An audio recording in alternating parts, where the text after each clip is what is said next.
نحمده ونصلي على رسوله الكريم اما بعد فاعوذ بالله من الشيطان الرجيم بسم الله الرحمن الرحيم رب اشرح لي صدري ويسر لي امري واحلل عقدة من لساني يفقهوا قولي واجعل لي وزيرا من اهلي اللهم فقهنا في الدين اللهم ارنا الحق حقا وارزقنا اتباعه وارنا الباطل باطلا وارزقنا اجتنابه آمین رب العالمین۔ السلام علیکم ورحمۃ اللہ وبرکاتہ۔ آج ہمارا پارہ ہے پارہ نمبر 7۔ بسم اللہ الرحمن الرحیم۔ وَإِذَا سَمِعُوا مَا أُنزِلَ إِلَى الرَّسُولِ تَرَىٰ أَعْيُنَهُمْ تَفِيضُ مِنَ الدَّمْعِ مِمَّا عَرَفُوا مِنَ الْحَقِّ يَقُولُونَ رَبَّنَا آمَنَّا فَاكْتُبْنَا مَعَ الشَّاهِدِينَ۔ اور جب انہوں نے سنی وہ چیز جو کہ رسول اللہ صلی اللہ علیہ وسلم پر نازل کی گئی تھی تو تم دیکھتے ہو کہ حق کی جو پہچان انہیں حاصل ہوئی اس کے زیر اثر ان کی آنکھوں سے آنسو رواں ہو گئے، اور وہ کہہ رہے تھے اے ہمارے رب ہم ایمان لے آئے، بس تو ہمیں لکھ دے گواہی دینے والوں میں۔ یہ ایک واقعے کی طرف اشارہ ہے کہ مکی دور میں جب صحابہ کرام ہجرت کر کے حبشہ گئے تھے تو ان کے ذریعے وہاں کچھ لوگوں نے اسلام قبول کر لیا تھا۔ پھر جب مدینہ منورہ میں اسلام کا غلبہ ہو گیا اور عرب میں امن قائم ہو گیا تو حبشہ سے ایک وفد مدینہ آیا اور جو کہ 70 افراد پر مشتمل تھا۔ ان میں سے کچھ نو مسلم بھی شامل تھے۔ آیت کے زیر نظر اس وفد کے ارکان کا ذکر ہے کہ جب انہوں نے قرآن سنا تو حق کو پہچان لینے کی وجہ سے ان کی آنکھوں سے آنسوں کی لڑیاں جاری ہو گئیں اور وہ کہنے لگے کہ اے ہمارے رب ہم ایمان لے آئے اور ہمیں تو گواہی دینے والوں میں لکھ لے۔ اور ہمیں کیا ہوا کہ ہم ایمان نہ لائیں اللہ پر اور اس حق پر جو ہم تک پہنچ گیا ہے، اور ہمیں تو بڑی خواہش ہے کہ دل کرے ہمیں ہمارا رب نیکوکار لوگوں کے شامل کرے، اللہ ہمارا رب ہمیں نیکوکار لوگوں کے ساتھ، یا داخل کرے ہمارا رب ہمیں نیکوکار لوگوں کے ساتھ۔ تو اللہ نے ان کے اس قول کے بدلے انہیں وہ باغات عطا کیے جن کے دامن میں ندیاں بہتی ہیں، جن میں وہ ہمیشہ ہمیشہ رہیں گے، اور یہی بدلہ ہے احسان کی روش اختیار کرنے والوں کا۔ جو خوش قسمت لوگ اسلام قبول کر لیں اور اسلام کے بعد ایمان میں آگے سے آگے بڑھ جائیں اور احسان کے درجے تک پہنچ جائیں تو ان کا بدلہ یہی ہے۔ والذین کفروا وکذبوا بآیاتنا اولئک اصحاب الجحیم۔ رہے وہ لوگ جنہوں نے انکار کیا اور جھٹلایا ہماری آیات کو تو وہی لوگ ہیں جو جہنمی ہیں۔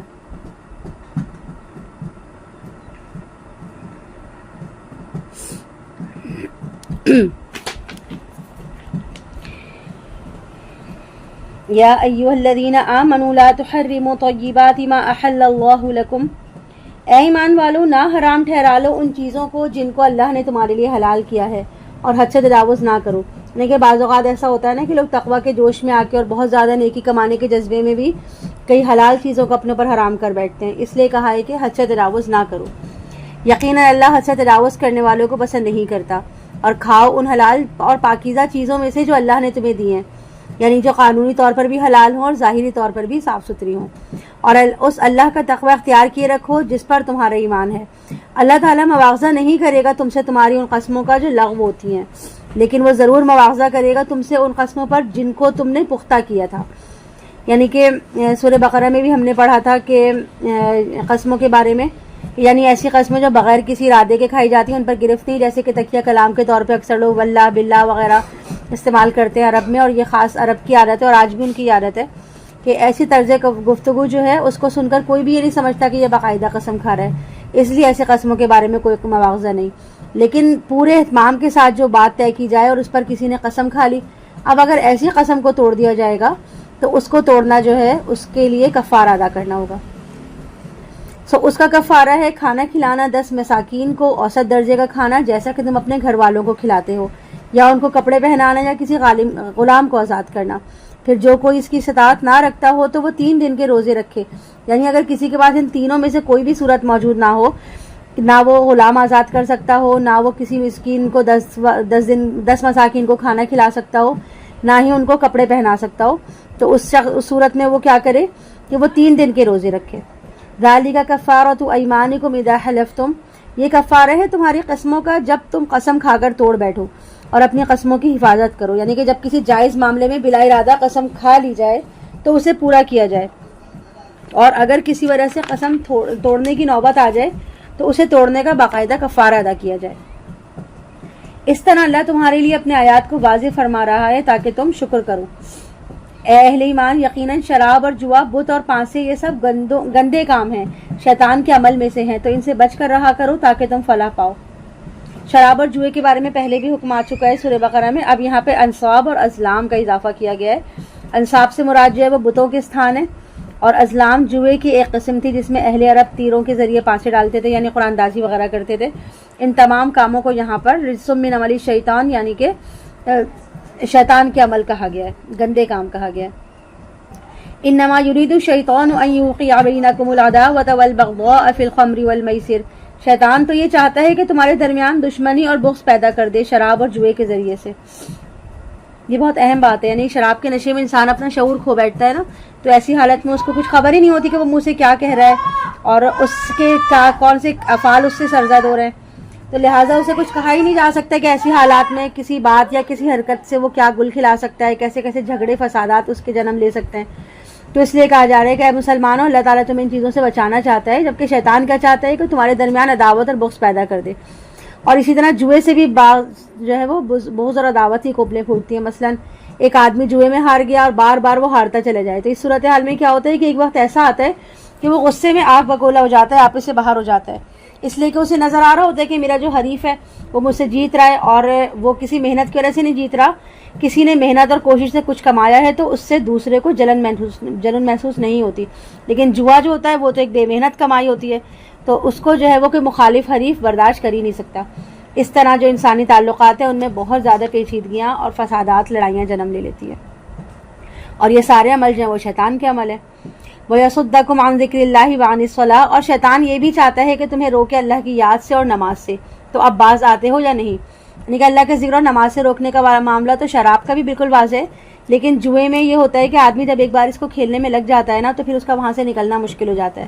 اور اسی طرح جیسے کہ تاش، شطرنج وغیرہ لوگ کھیلتے ہیں، ان میں مشغول ہو کے بھی انسان جو ہے وہ ذکر اور نماز جیسی چیزوں سے غافل ہو جاتا ہے۔ اب آج کل کے زمانے میں اگر ہم یہ دیکھیں تو موبائل گیمز وغیرہ، ریلز، شارٹس، یہ سب دیکھنے کے لیے جب بیٹھ جایا جاتا ہے، ڈرامے کوئی آ رہے ہیں ایک کے بعد ایک ڈرامے، ایک کے بعد ایک ڈرامے چلتے چلے جا رہے ہیں، ان کو دیکھنے کے لیے بیٹھ جایا جاتا ہے، تو کیا ہوتا ہے کہ اس چکر میں لگنے کے بعد انسان کو اندازہ ہی نہیں ہوتا کہ اس کی نمازیں کتنی تیزی سے جو ہے وہ ان کا وقت نکلتا چلا جا رہا ہے۔ اور اکثر ایسا ہوتا ہے کہ جب وہ اٹھنے کے قابل ہوتا ہے اور اٹھتا ہے اور ان چیزوں کے ختم ہونے کے بعد، تو اس وقت کیا ہوتا ہے کہ نماز کا وقت نکل چکا ہوتا ہے۔ اس لیے کہا جاتا ہے کہ تمام چیزیں وہ ہیں جو انسان کو غافل کر دینے والی ہیں اور جو انسان کو نیک عمل سے، عبادتوں سے روکتی ہیں۔ فَهَلْ أَنْتُمْ مُنْتَهُونَ، تو اب باز آتے ہو یا نہیں؟ یعنی کہ یہاں پر بھی انداز بہت سخت ہے، اور اس کا بھی ایک خاص پس منظر ہے کہ شراب اور جوئے کے بارے میں تو سورہ بقرہ میں بھی آیت آ چکی ہے کہ ان دونوں کے اندر بہت بڑے گناہ ہیں اور لوگوں کے لیے فائدے بھی ہیں، البتہ ان کا گناہ کا جو پہلو ہے وہ نفع سے بہت زیادہ ہے۔ تو اسی بات انسان کو سمجھ لینا چاہیے تھا اور باز آ جانا چاہیے تھا۔ اس سے پہلے حکم میں اللہ کی مصلحت اور شریعت کا رخ تو واضح ہو ہی گیا تھا، پھر اگلا قدم اٹھایا کر حکم دیا گیا سورہ نساء میں کہ جب تم لوگ شراب کے نشے میں ہو تو نماز کے قریب مت جاؤ۔ اس سے پورے طور پہ واضح ہو جانا چاہیے تھا کہ دین کا اہم ترین ستون جو ہے وہ نماز ہے، اور شراب کی حالت میں نماز کے قریب نہ جاؤ، اور یہ شراب نماز سے روک رہی ہے تو تمہیں یہ چھوڑ دینی چاہیے تھی۔ بہرحال اب آخری بات اللہ کی طرف سے آ گئی ہے، تو اب اسے سن کر تم ابھی بھی باز نہیں آؤ گے؟ پھر اس کے بعد کہا جا رہا ہے وَأَطِیعُوا اللَّهَ وَأَطِیعُوا الرَّسُولَ وَاحْذَرُوا، اور اطاعت کرو اللہ کی اور اطاعت کرو رسول پاک صلی اللہ علیہ وسلم کی، اور ان کی نافرمانی سے بچتے رہو۔ پھر اگر تم پیٹھ موڑ لو گے تو جان لو کہ ہمارے رسول پر تو ذمہ داری ہے بس صاف صاف پہنچا دینے کی، یعنی کہ اللہ کا حکم پہنچانا رسول پاک صلی اللہ علیہ وسلم کی ذمہ داری ہے، تو رسول اللہ صلی اللہ علیہ وسلم نے اپنی ذمہ داری ادا کر دی۔ اب معاملہ اللہ کا اور تمہارا ہوگا، اور اللہ تم سے حساب لے گا کہ تم نے عمل کیا یا نہیں کیا، اور نہیں کیا تو کیوں نہیں کیا۔ لیس علی الذین آمنوا وعملوا الصالحات جناح فیما طعموا، ان لوگوں پر جو ایمان لائے اور نیک عمل کیے کوئی گناہ نہیں ان میں سے جو وہ پہلے کھا پی چکے، یعنی کسی شے کی حرمت کا جو قطعی حکم آیا اس سے پہلے جو کچھ کھا لیا اس پر گناہ ان پر نہیں ہوگا۔ لیکن اب جب ایک احکام آ گئے ہیں اور صاف اور واضح آ گئے ہیں، اس کے باوجود بھی اگر کوئی وہی عمل کرتا رہے گا تو اصل میں وہ گناہ گار ہے۔ لیکن جس نے پہلے گناہ کر لیا ہے، اب اس گناہ کی اس نے توبہ کر لی ہے، تو گناہ جو ہے وہ احد پہاڑ کے برابر بھی ہوں تو سچی توبہ سے بالکل صاف ہو جاتے ہیں۔ اور توبہ کرنے والا جو ہے وہ اگر حقیقی توبہ کر لے تو اس کے بارے میں حدیث میں آتا ہے کہ وہ ایسا ہے جیسے اس نے کبھی گناہ کیا ہی نہ ہو، اور جو صدقے دل سے توبہ کی جائے تو نامہ اعمال سے گناہ جو ہیں وہ بالکل دھل جاتے ہیں۔ اس لیے کہا جا رہا ہے کہ اس تشویش کو اپنے قریب مت آنے دو کہ اب ہم نے تو کھا پی لیا، اب ہمارا کیا ہوگا، ہم بہت گناہ گار ہیں۔ تو اللہ تعالیٰ جو ہے وہ سچے دل سے کی گئی جو معافی توبہ ہوتی ہے نا اس کو قبول کرتا ہے۔ لیکن خیال کیا رکھنا ہے کہ آگے یہ سارے کام نہ کیے جائیں. اذا متقوا وآمنوا وعملوا الصالحات ثم اتقوا وآمنوا ثم اتقوا واحسنوا واللہ یحب المحسنین. جب تک وہ تقوی کی روش اختیار کیے رکھیں اور ایمان لائیں اور نیک عمل کریں، پھر مزید تقوی اختیار کریں اور ایمان لائیں، پھر اور تقوی میں بڑھیں اور درجہ احسان پر فائز ہو جائیں، اور اللہ تعالیٰ محسنوں سے محبت کرتا ہے. یعنی کہ یہ احسانات کے 3 درجے ہیں کہ پہلا درجہ کیا ہے؟ اسلام لانا، مسلمان ہو جانا، کلمہ پڑھ لینا کہ ہم نے اللہ کو مان لیا، رسول کو مان لیا، پھر اس کے احکامات پہ چلنا شروع کر دیا. اس کے بعد اس سے اوپر کا درجہ ایمان کا کیا ہے کہ انسان جو ہے اس کا دل میں کامل یقین ہو جائے اور ایمان جو ہے وہ اس کے دل میں اترنے سے ایمان اس کے دل میں اترنے لگے، اور پھر کیا ہو کہ اس کی جو ہے دل کی کیفیات بدلنے لگیں، اس کے اعمال بدلنے لگیں، اور اس کے اندر ایک نیا رنگ آ جائے جو کہ خالص اللہ کا رنگ ہو. صبغۃ اللہ ہوتا ہے نا، اللہ کا رنگ، اور کہا جاتا ہے کہ وَمَنْ أَحْسَنُ مِنَ اللَّهِ صِبْغًا، کہ اللہ کے رنگ سے بہتر اور کس کا رنگ ہوگا. پھر اس سے بھی آگے بڑھ کر جب انسان عین الیقین کا درجہ حاصل کر لے تو یہی درجہ جو ہے وہ احسان کا درجہ ہے. حدیث نبوی میں اس کے بارے میں کیفیت بیان ہوئی ہے کہ یہ کہ تو اللہ کی عبادت اس طرح کرے کہ تو اسے دیکھ رہا ہے، اور اگر تو اسے نہیں دیکھ رہا تو یہ کیفیت اگر پیدا نہیں ہو رہی تو پھر یہ کیفیت تو پیدا ہونی ہی چاہیے کہ وہ تو تجھے دیکھتا ہے. یعنی کہ تم اللہ کی بندگی کرو، اللہ کے لیے جہاد کرو، اس کے لیے بھاگ دوڑ کرو، اس میں تقویٰ کی کیفیت ایسی ہونی چاہیے کہ جیسے تم اپنی آنکھوں سے اللہ کو دیکھ رہے ہو. اور یہ احسان کی جو تعریف ہے وہ حدیث جبرائیل میں بھی موجود ہے، اور اس حدیث کو ام السنہ کہا جاتا ہے، یعنی کہ سنتوں کی ماں. جیسے کہ سورہ فاتحہ کو ام القرآن کہا جاتا ہے نا،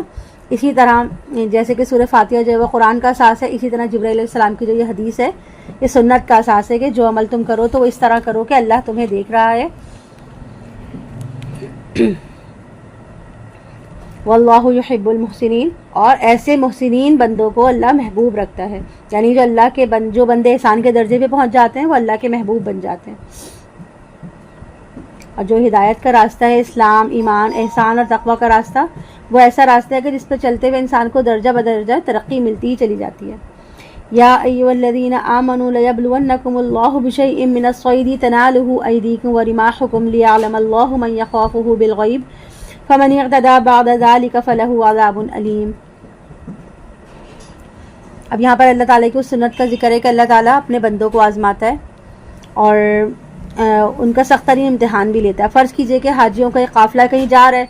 سب نے احرام باندھا ہوا ہے، اتفاق سے ان کے پاس کھانے پینے کو کچھ بھی نہیں ہے. اب ایک جو ہے صحت مند سا ہرن ان کو نظر آیا جو کھیلیا کرتا ہوا آ رہا ہے. اب ان کو بھوک بھی لگ رہی ہے اور ان کو ضرورت بھی ہے کہ چاہیں تو نیزہ مار کر وہ شکار کر لیں یا ویسے ہی بھاگ کر پکڑ لیں، لیکن اب وہ پکڑ نہیں سکتے، اس شکار نہیں کر سکتی کیونکہ احرام میں ہے نا، تو اس حالت میں ان کو اجازت ہی نہیں ہے. تو اللہ کے بندے جو ہے، اللہ جو ہے وہ اپنے بندوں کو اس طرح بھی آزماتا ہے. یا ایھا الذین آمنوا لیبلونکم اللہ بشیء من الصید تنالہ ایدیکم ورماحکم. اے اہل ایمان، اللہ تعالیٰ تمہیں لازمان آزمائے گا کسی ایسے شکار کے ذریعے جس کو پہنچتے ہوں گے آسانی سے تمہارے ہاتھ اور نیزے، تاکہ اللہ دیکھ لے ان لوگوں کو جو غیب میں ہوتے ہوئے بھی اس سے ڈرتے رہتے ہیں. یعنی کہ شکار میں بھی شکار پہنچنے بھی ہے اور ہاتھوں میں جو ہے نیزیں وہ بھی ہیں، ضرورت بھی ہے لیکن مجبور ہیں کیونکہ اب احرام بندہ ہے نا، تو جس کے دل میں ایمان ہوگا وہ اپنی بھوک کو برداشت کر لے گا لیکن اللہ کے حکم کو نہیں توڑے گا. اور اب اس کے بعد جس نے زیادتی کی تو اس کے لیے دردناک عذاب ہے. اے ایمان والوں، جب تم احرام کی حالت میں ہو تو کسی شکار کو قتل مت کرو، تو جو کوئی تم میں سے اسے قتل کرے گا جان بوجھ کر تو اس کا کفارہ ہوگا اسی طرح کا ایک چوپایا جیسا کہ اس نے قتل کیا، اور جس کا فیصلہ تم میں سے 2 آدمی کریں گے. یعنی کہ کفارے کے طور پر اللہ کی راہ میں ویسے ہی چوپایا صدقہ کیا جائے گا. یعنی اگر آپ نے ہرن کو مارا ہے تو آپ کو بھیڑ یا بکری جو ہے وہ دی جائے گی، اور اگر نیل گائے مار دی تو پھر گائے کو بطور کفارہ دینا ہوگا. اسی طرح جس قسم اور جس جسامت کا جانور جو ہے وہ شکار کیا گیا ہے اس کے برابر کا ہی چوپایا صدقہ کرنا ہوگا. اور یہ چیز جو ہے وہ 2 متقی اور معتبر اشخاص جو ہیں گواہی دیں گے کہ یہ جانور شکار کیے گئے جانور کے برابر ہے یا نہیں. یہ نظر کی حیثیت سے خانہ کعبہ تک پہنچایا جائے، یا پھر اس کا کفارہ ہے کچھ مساکین کو کھانا کھلانا. یعنی کہ یا تو یہ جانور ہدیہ کے طور پر خانہ کعبہ میں نظر کیا جائے، اور اگر ایسا نہ ہو سکے تو پھر اگر اناج یا رقم دینا ہو تو صدقہ فطر کے حساب سے ہوگی. او عدل ذالک صیاما، یا اتنے ہی روزے رکھنے ہوں گے. یعنی کہ یہ دیکھنا ہوگا کہ جو جانور شکار ہوا ہے اسے کتنے آدمی کھا سکتے ہیں، اتنے ہی آدمیوں کو کھانا کھلایا جائے گا، یا پھر اتنے ہی دن کے روزے رکھے جائیں گے. لیذوق وبال امرہ عفا اللہ عما سلف، تاکہ وہ اپنے کیے کی سزا چکھے. اللہ معاف کر چکا ہے جو پہلے ہو چکا ہے، لیکن جو کوئی پھر ایسا کرے گا تو اللہ اس سے انتقام لے گا، اور یقیناً اللہ زبردست ہے انتقام لینے والا. البتہ تمہارے لیے حلال کر دیا گیا ہے سمندر کا شکار اور اس کا کھانا، تمہارے لیے اور مسافروں کے لیے زاد راہ کے طور پر، لیکن خشکی کے پر شکار کرنا تمہارے لیے حرام کیا گیا ہے جب تک کہ تم حالت احرام میں ہو. یعنی کہ جو یہ سمندر اور دریا کا شکار ہے حالت احرام میں یہ حلال ہے. حاجی لوگ اکثر کشتیوں اور بحری جہازوں کے ذریعے بھی سفر کر رہے ہوتے تھے نا، تو احرام کی حالت میں مچھلی وغیرہ کا شکار وہ کر سکتے تھے. واتقوا اللہ الذی الیہ تحشرون، اور اللہ کا تقوی اختیار کیے رکھو جس کی طرف تمہیں جمع کر دیا جائے گا. اللہ نے کعبے کو جو کہ بیت الحرام ہے لوگوں کے قیام کا باعث بنا دیا ہے، اور حرمت والا مہینہ، قربانی کے جانور اور وہ جانور بھی جن کے گلوں میں پٹے ڈال دیے گئے ہیں، یہ سب اللہ کے شائن ہیں اور یہ اس کے معین کردہ ہیں. یہ اس لیے کہ تم اچھی طرح جان لو کہ اللہ تعالیٰ کو آسمان اور زمین کی ہر شے کا علم ہے، اور یہ کہ اللہ ہر شے کا علم رکھتا ہے. جان لو کہ اللہ سزا دینے میں بہت سخت ہے، اور یہ کہ اللہ غفور الرحیم ہے. رسول پاک صلی اللہ علیہ وسلم پر سوائے پہنچا دینے کی اور کوئی ذمہ داری نہیں ہے. اللہ جانتا ہے جو کچھ تم ظاہر کرتے ہو اور جو کچھ تم چھپاتے ہو. یعنی کہ جب رسول پاک صلی اللہ علیہ وسلم نے تمہیں پیغام پہنچا دیا تب باقی کی ساری ذمہ داری تمہاری اپنی ہے. قل لا يستوي الخبيث والطيب ولو اعجبك كثرة الخبيث، اے نبی صلی اللہ علیہ وسلم کہہ دیجئے کہ ناپاک اور پاک برابر نہیں ہو سکتے، چاہے ناپاک شے کی کثرت تمہیں کتنی ہی اچھی لگے. یعنی کہ انسان چاہتا ہے نا کہ ہر شے کی بہتات ہو، لیکن واضح رہے کہ ناجائز اور حرام طریقے سے کمایا ہوا مال جس قدر بھی ہو لیکن وہ خبیث اور ناپاک ہی رہے گا. بے شک اس کی چکاچوند تمہاری آنکھوں کو خیرہ کر رہی ہو، مگر اس میں تمہارے لیے کبھی بھی کوئی بھلائی ہو ہی نہیں سکتی. فاتقوا اللہ یا اولی الالباب لعلکم تفلحون، تو اللہ کا تقوی اختیار کرو اے ہوش مندو تاکہ تم فلاح پاؤ. اے اہل ایمان، ان چیزوں کے متعلق سوال نہ کیا کرو کہ جو اگر تم پر ظاہر کر دی جائیں تو تمہیں بری لگے. یعنی کہ بعض اوقات لوگوں کو ہوتی ہے نا عادت بلا وجہ کھودنے کی، باتوں کو کریدنے کی، بال کی کھال اتارنے کی، تو اس کے بارے میں کہا جا رہا ہے کہ اگر کسی چیز کے بارے میں اللہ تعالیٰ نے خود خاموشی اختیار فرمائی ہے تو اس بارے میں خواہ کے سوالات کرنا اپنی ذمہ داری کو بڑھانے والی بات ہے. اور اللہ تعالیٰ جب اپنی حکمت سے چیزوں کو پردے میں رکھ رہا ہے کیونکہ وہ سمجھتا ہے کہ ان کو ظاہر کرنے سے تمہارے پر تنگی ہو جائے گی، بہت زیادہ ہو جائے گا، تمہارے لیے مشکل ہو جائیں گی، لیکن اگر سوال کرو گے تو پھر ان کو ظاہر کر دیا جائے گا. اور بعض چیزوں پر جب اللہ نے نرمی رکھی ہے، تمہیں تنگی سے بچا لیا ہے، تو وہ اللہ تعالیٰ تو بڑا غفور الرحیم ہے نا، تو پھر کیوں بلا وجہ میں جو ہے یہ اپنے اوپر بوجھ لیتے ہو؟ اور یہ سب کچھ کسی غلطی کی وجہ سے یا بھول کی وجہ سے تھوڑی ہوا ہے،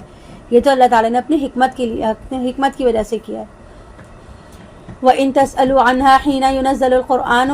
تُبْدَ لَكُمْ، اور اگر تم سوال کرو گے ایسی چیز کے بارے میں جو ابھی قرآن کا نزول، جبکہ ابھی قرآن کا نزول جاری ہے، تو تمہارے لیے وہ ظاہر کر دی جائیں گی. اللہ تعالیٰ نے اس میں درگزر سے کام لیا ہے، اللہ بخشنے والا اور بردبار ہے. تم سے پہلے ایک قوم اہل کتاب نے اس قسم کے سوالات کیے تھے اور پھر ان کا انکار کرنے والے بن گئے تھے. اللہ نے تو نہ بحیرہ کو کچھ بنایا ہے، نہ صاحبہ کو، نہ وسیلہ کو اور نہ حام کو. یعنی کہ ان کی تقدس کے بارے میں اللہ کی طرف سے کوئی دلیل نہیں ہے. لیکن یہ کافر لوگ اللہ پر افطرا کرتے ہیں اور ان کی اکثریت عقل سے آری ہے. اور جب انہیں کہا جاتا ہے کہ آؤ اس چیز کی طرف جو اللہ نے نازل فرمائی اور آؤ اللہ کے رسول کی طرف، تو وہ کہتے ہیں ہمارے لیے وہی کافی ہے جس پر ہم نے اپنے آباء و اجداد کو پایا. یعنی کہ ہمارے آباء و اجداد جو تھے وہ اتنے عرصے سے جن چیزوں پر عمل کر رہے تھے تو کیا وہ جاہل تھے؟ یہی باتیں آج بھی سننے کو ملتی ہیں نا کہ جب آپ کسی رسم و رواج کے بارے میں، نیاز فاتحہ وغیرہ لوگ کرتے ہیں، اس کے بارے میں آپ کسی کو بتائیں تو وہ کہتے ہیں کہ اس کی دین میں تو کوئی سند ہی نہیں ہے اور صحابہ کرام کا بھی اس کا کوئی وجود نہیں تھا. تو اس کا جواب ان کا کیا ہوتا ہے کہ ہمارے ماں باپ تو کرتے تھے، ہمارے گھر والے، ہمارے باپ دادا تو سب یہی کرتے تھے، تو اب کیا ہم نہ کریں؟ وہ کیا جاہل تھے جو یہ سارے کام کرتے تھے؟ اولو کان آباؤہم لا یعلمون شیئا ولا یہتدون، خواہ ان کے آباء و اجداد ایسے رہے ہوں کہ نہ انہیں کوئی علم حاصل ہوا ہو اور نہ ہی وہ ہدایت پر ہوں، تو کیا پھر بھی؟ اے لوگوں جو ایمان لائے ہو، تم پر ذمہ داری ہے صرف اپنی جانوں کی. جو کوئی گمراہ ہو جائے وہ تمہیں نقصان نہیں پہنچا سکتا جبکہ تم ہدایت پر ہو. اللہ ہی کی طرف تم سب کو لوٹ کر جانا ہے، وہ تمہیں بتا دے گا جو کچھ تم کرتے رہے ہو. یا ایھا الذین آمنوا شہادۃ بینکم اذا حضر احدکم الموت حین الوصیۃ اثنان ذوی عدل منکم، اے اہل ایمان تمہارے درمیان شہادت کا نصاب ہے جبکہ تم میں سے کسی کو موت آ جائے اور وہ وصیت کر رہا ہو کہ تم میں سے دو معتبر اشخاص بطور گواہ موجود ہوں. یعنی موت سے قبل وصیت کے وقت اپنے لوگوں میں سے دو گواہ مرد مقرر کر لو. واضح رہے کہ وصیت جو ہے کل ترکے کے 1/3 حصے سے زیادہ نہیں ہو سکتی. یا دوسرے دو آدمی تمہارے غیروں میں سے اگر تم زمین میں سفر کے لیے نکلے ہوئے اور حالت سفر میں ہو تو تمہیں موت کی مصیبت پیش آ جائے تو ان دونوں گواہوں کو نماز کے بعد مسجد میں روک لو. پھر وہ دونوں اللہ کی قسم کھائیں اگر تمہیں شک ہو ہم اس کی کوئی قیمت وصول نہیں کریں گے اگرچہ کوئی قرابت دار ہی کیوں نہ ہو، اور نہ ہم چھپائیں گے اللہ کی گواہی کو۔ اگر ہم ایسا کریں گے تو یقیناً ہم گناہ گاروں میں شمار ہوں گے۔ یعنی کہ سفر کی حالت میں اگر کسی کی موت کا وقت آ جائے اور وہ وصیت کرنا چاہتا ہو تو ایسی صورت میں غیر قوم یا کسی دوسری بستی یا کسی دوسرے برادری کے لوگوں کو بھی جو ہے وہ مقرر کیا جا سکتا ہے، مگر عام حالات میں اپنی بستی خاندان میں رہتے ہوئے اگر کوئی شخص کا انتقال ہو رہا ہو تو اسے وصیت کے وقت اپنے لوگوں، رشتہ داروں اور قرابت داروں میں سے ہی 2 معتبر اشخاص کی گواہی لینی چاہیے۔ یعنی کہ جب وہ وصیت کے بارے میں متعلق ان سے پوچھیں اور ان کو کوئی شک کا احتمال ہو تو نماز کے بعد ان دونوں گواہوں کو مسجد میں روک لیا جائے، اور اگر ان کے بارے میں کوئی شک ہو کہ وہ وصیت نہ بدل دیں یا کہیں ان سے غلطی نہ ہو جائے تو ان سے قسم اٹھوا لو کہ وہ نماز کے بعد مسجد میں حلف کی بنیاد پر شہادت دیں، اور کہیں کہ اس شہادت سے نہ تو کوئی خود ناجائز فائدہ اٹھائیں گے، نہ ہی کسی کے حق میں ہم کوئی ناانصافی کریں گے، اور نہ ہی کسی رشتہ دار یا عزیز کو ناجائز فائدہ پہنچائیں گے۔ اور یہ گواہی جو ہے وہ اللہ کی گواہی ہے، اللہ کی طرف سے امانت ہے، اور اگر ہم ایسا کریں گے یعنی کہ اس گواہی کو چھپائیں گے یا غلط شہادت دیں گے تو ہم گناہ گاروں میں شمار ہوں گے۔ پھر اگر معلوم ہو جائے کہ ان دونوں نے جھوٹ بول کر گناہ کمایا ہے تو اب 2 اور لوگ ان کی جگہ پر کھڑے ہوں، اور ان لوگوں میں سے جن کی حق تلفی کی ہے ان پہلے 2 لوگوں نے، پس وہ دونوں اللہ کی قسم کھائیں کہ ہماری گواہی زیادہ برحق ہے ان دونوں کی گواہی سے، اور ہم نے کوئی زیادتی نہیں کی ہے، اگر ایسا ہو تو یقیناً ہم ظالموں میں سے ہوں۔ یعنی کہ حلفیہ بیان دے دیا، وہ بھی غلط دیا، اور وصیت میں ترمیم بھی کر دی، اس کے باوجود کہ نماز کے بعد مسجد کے اندر حلف اٹھا کے بات کر رہے تھے۔ اب انسان ہے نا، معاشرے میں طرح طرح کے انسان ہر وقت موجود ہوتے ہیں، تو اب کیا کرنا ہے کہ اب جو دوسرے 2 لوگ ہیں وہ کھڑے ہو کر کہیں گے کہ یہ ہمارا حق تلف کر رہے ہیں اور انہوں نے وصیت کے اندر خیانت کی ہے، اور اگر ایسا ہوا ہو تو ہم جو ہے وہ ظالموں میں سے ہوں گے۔ ذالک ادنی ان یأتوا بالشہادۃ علی وجہہا، یہ طریقہ کار قریب تر ہے کہ اس سے لوگ ٹھیک ٹھیک شہادت پیش کریں، یا کم از کم انہیں خوف تو رہے کہ ہماری قسمیں ان کی قسموں کے بعد رد کر دی جائیں گی، کیونکہ ان کو معلوم ہوگا کہ ہم نے جھوٹی قسم کھا لی ہے، اور پھر اگر دوسرا فریق بھی قسم کھا گیا تو ہمارا منصوبہ کامیاب ہی نہیں ہوگا، لہٰذا وہ اس چیز کی ہمت نہیں کریں گے۔ اور اللہ کا تقوی اختیار کرو اور سن رکھو کہ اللہ ایسے نافرمانوں کو ہدایت نہیں دیتا۔ یوم یجمع اللہ الرسل فیقول ماذا اجبتم، اس دن کا تصور کرو جس دن اللہ تعالیٰ تمام رسولوں کو جمع کرے گا اور پوچھے گا آپ لوگوں کو کیا جواب ملا تھا۔ یعنی کہ جب آپ نے لوگوں کو ہدایت دی تھی، دعوت دی تھی حق کی، تو قوم نے آپ کے ساتھ کیا معاملہ کیا تھا؟ قالوا لا علم لنا انک انت علام الغیوب، وہ کہیں گے ہمیں کچھ معلوم نہیں، تو ہی بہتر جاننے والا ہے اور غیب کی باتوں کا۔ یعنی کہ وہ اللہ تعالیٰ کے سامنے اپنی زبان کھولنے سے گریز کریں گے اور کہیں گے کہ تمام پوشیدہ باتوں کو تو آپ جانتے ہی ہیں، اور آپ پر تو ہر حقیقت جو ہے اس کا انکشاف ہوا ہے۔ اس قال اللہ یا عیسی ابن مریم، جب کہے گا اللہ تعالیٰ اے عیسیٰ ابن مریم ذرا میرے انعامات کو یاد کرو جو تم پر اور تمہاری والدہ پر ہوئے جبکہ میں نے تمہاری مدد کی روح القدس سے، تم یعنی جبرائیل علیہ السلام سے، تم گفتگو کرتے تھے لوگوں کے ساتھ پنگھوڑے میں بھی اور بڑی عمر کو پہنچنے پر بھی۔ یعنی کہ جب شیر خوارگی کی عمر تھی اس وقت بھی لوگوں سے بات کرتے تھے، اور ادھیڑ عمر یعنی کہ 40 سال کی عمر کو پہنچنے کے بعد بھی لوگوں سے بات کی۔ اور یاد کرو میرے اس احسان کو جبکہ میں نے تمہیں سکھائی کتاب اور حکمت یعنی تورات اور انجیل، اور یاد کرو جب تم بناتے تھے گارے سے پرندے کی ایک شکل میرے حکم سے، پھر تم اس میں پھونک مارتے تھے تو وہ ایک اڑنے والا پرندہ بن جاتا تھا میرے حکم سے، اور تم اچھا کر دیتے مادرزاد اندھے کو اور کوڑھی کو میرے حکم سے، مادرزاد اندھا یعنی کہ جو پیدائشی اندھا ہو، جب تم مردوں کو نکال کھڑا کرتے تھے میرے حکم سے، اور یاد کرو میرے اس احسان کو بھی جب میں نے بنی اسرائیل کے ہاتھ روک دیے تھے تم سے، جبکہ تم آئے ان کے پاس کھلے معجزات کے ساتھ، تو کہا ان لوگوں نے کہ جو ان میں سے کافر تھے کہ یہ تو کھلا جادو کے سوا کچھ بھی نہیں ہے۔ اور یاد کرو میرے اس احسان کو جب میں نے اشارہ کیا حواریوں کو کہ ایمان لاؤ مجھ پر اور میرے رسول پر، تو انہوں نے کہا کہ ہم ایمان لائے، اے عیسیٰ علیہ السلام آپ بھی گواہ رہیے کہ ہم اللہ کے فرما بردار ہیں۔ اور ذرا یاد کرو اس واقعے کو جب حواریوں نے کہا کہ اے عیسیٰ ابن مریم کیا آپ کے رب کو یہ قدرت حاصل ہے کہ ہم پر آسمان سے ایک دسترخوان اتارے؟ جواب میں عیسیٰ علیہ السلام نے کہا کہ اللہ کا تقوی اختیار کرو اگر تم ایمان رکھتے ہو، یعنی کہ مومنین کو ایسی دعائیں نہیں کرنی چاہیے، ایسے مطالبات نہیں کرنی چاہیے، یہ ان کو زیب نہیں دیتے۔ انہوں نے کہا کہ ہم چاہتے ہیں کہ ہم اسے خوان میں سے کھائیں اور ہمارے دل بالکل مطمئن ہو جائیں اور ہمیں معلوم ہو جائے کہ آپ نے جو کہا ہے سچ کہا ہے، اور ہم اس پر گواہ بن جائیں، یعنی کہ یقین کامل ہو جائے اور دلوں میں کسی قسم کا کوئی شک و شبہ باقی نہ رہے۔ اس پر عیسیٰ ابن مریم نے دعا کی، اے اللہ، اے ہمارے رب اتار دے ہم پر ایک دسترخوان آسمان سے جو عید بن جائے ہمارے لیے، اور ہمارے اگلوں اور پچھلوں کے لیے اور ایک نشانی ہو تیری طرف سے، یعنی آسمان سے خاص طرح کے جو کھانے سے بھرے ہوئے دسترخوان کا نازل ہونا یقیناً ہمارے اگلے اور پچھلوں کے لیے یادگار واقعہ ہو جائے گا اور ایک تیری خاص نشانی ہو جائے گی، اور اس واقعے پر ہم جشن منائیں گے۔ وارزقنا وانت خیر الرازقین، اور ہمیں رزق عطا فرما اور یقیناً تو بہترین رزق دینے والا ہے۔ اللہ نے ارشاد فرمایا ٹھیک ہے میں نازل کر دوں گا اس کو تم پر، لیکن پھر اس کے بعد تم میں سے جو کوئی کفر کی روش اختیار کرے گا تو پھر اس کو میں عذاب بھی دوں گا، وہ تمام جہانوں میں سے جو کسی اور کو نہیں دیا ہوگا۔ یعنی کہ جب اس طرح کی کوئی عادت جو کوئی چیز دکھا دی جائے گی، کھلا موضع سامنے آ جائے گا تو پھر رعایت نہیں کی جائے گی۔ گزشتہ قوموں کے ساتھ بھی یہی ہوا تھا۔ قوم سمود جو تھے انہوں نے صالح علیہ السلام سے مطالبہ کیا تھا کہ 97 سے ہمارے سامنے کوئی اونٹنی آ جائے، حاملہ اونٹنی، تو اللہ تعالیٰ کے حکم سے وہ اونٹنی برآمد ہو گئی، لیکن ساتھ ہی ان کی رعایت بھی ختم ہو گئی۔ اس کے بعد سے ان سے واضح طور پہ کہہ دیا گیا کہ اب تمہارے لیے مہلت کے صرف چند دن رہ گئے، اگر ان دنوں میں ایمان لے آؤ گے تو ٹھیک ہے، اور نہیں ایمان اگر لاؤ گے تو نیست و نابود کر دیے جاؤ گے۔ تو یہی ان کو بھی کہا جا رہا ہے کہ اگر تمہارے سامنے میں نے وہ دسترخوان سجا دیے تو اس کے بعد پھر تمہارے بچنے کے کوئی امکانات باقی نہیں رہیں گے، تمہاری مہلت ختم ہو جائے گی۔ وَإِذْ قَالَ اللَّهُ يَا عِيسَى ابْنَ مَرْيَمَ أَأَنْتَ قُلْتَ لِلنَّاسِ اتَّخِذُونِي وَأُمِّيَ إِلَٰهَيْنِ مِن دُونِ اللَّهِ، اور جب اللہ کہے گا کہ اے مریم کے بیٹے عیسیٰ، کیا تم نے کہا تھا لوگوں سے کہ مجھے اور میری ماں دونوں کو معبود بنا لینا اللہ کے سوا؟ وہ جواب میں عرض کریں گے کہ اے اللہ تو پاک ہے، میرے لیے کیسے روا تھا کہ میں وہ بات کہتا جس کے کہنے کا مجھے کوئی حق نہیں، اگر میں نے وہ بات کہی ہوتی تو تیرے علم میں ہوتی، تو جانتا ہے جو کچھ میرے دل میں ہے اور میں نہیں جانتا جو تیرے دل میں ہے، یقیناً تمام پوشیدہ حقیقتوں کا جاننے والا بس تو ہی ہے۔ میں نے ان سے کچھ نہیں کہا تھا مگر وہی جس کا تو نے مجھے حکم دیا تھا، اور وہ یہی بات تھی کہ بندگی کرو اللہ کی جو میرا بھی رب ہے اور تمہارا بھی رب ہے، اور میں ان پر نگران رہا جب تک ان میں موجود رہا، اور جب تو نے مجھے اٹھا لیا تو اس کے بعد تو ہی نگران رہا ان پر، اور یقیناً تو ہر چیز پر گواہ ہے۔ اب اگر تو انہیں عذاب دے تو یہ تیرے بندے ہیں، یعنی تجھے پورا اختیار حاصل ہے کہ وہ تیری مخلوق ہیں، جو چاہے تو ان کے ساتھ کرے، اور اگر تو انہیں بخش دے تو زبردست حکمت والا ہے۔ اللہ فرمائے گا یہ آج کا دن وہ دن ہے جس دن سچوں کو ان کی سچائی فائدہ دے گی، ان کے لیے باغات ہیں جن کے دامن میں ندیاں بہتی ہوں گی اور ان میں ہمیشہ ہمیشہ رہیں گے۔ اللہ ان سے راضی ہو گیا اور وہ اللہ سے راضی ہو گئے، یہی ہے بڑی کامیابی۔ اللہ ہی کے لیے ہے آسمانوں اور زمین میں جو کچھ ہے، سب کی بادشاہی، اور اللہ ہر چیز پر قادر ہے۔ یہاں سورۃ المائدہ کمپلیٹ ہوئی الحمدللہ۔ بارک اللہ لکم فی القرآن العظیم ونفعنی وإیاکم بالآیات والذکر الحکیم۔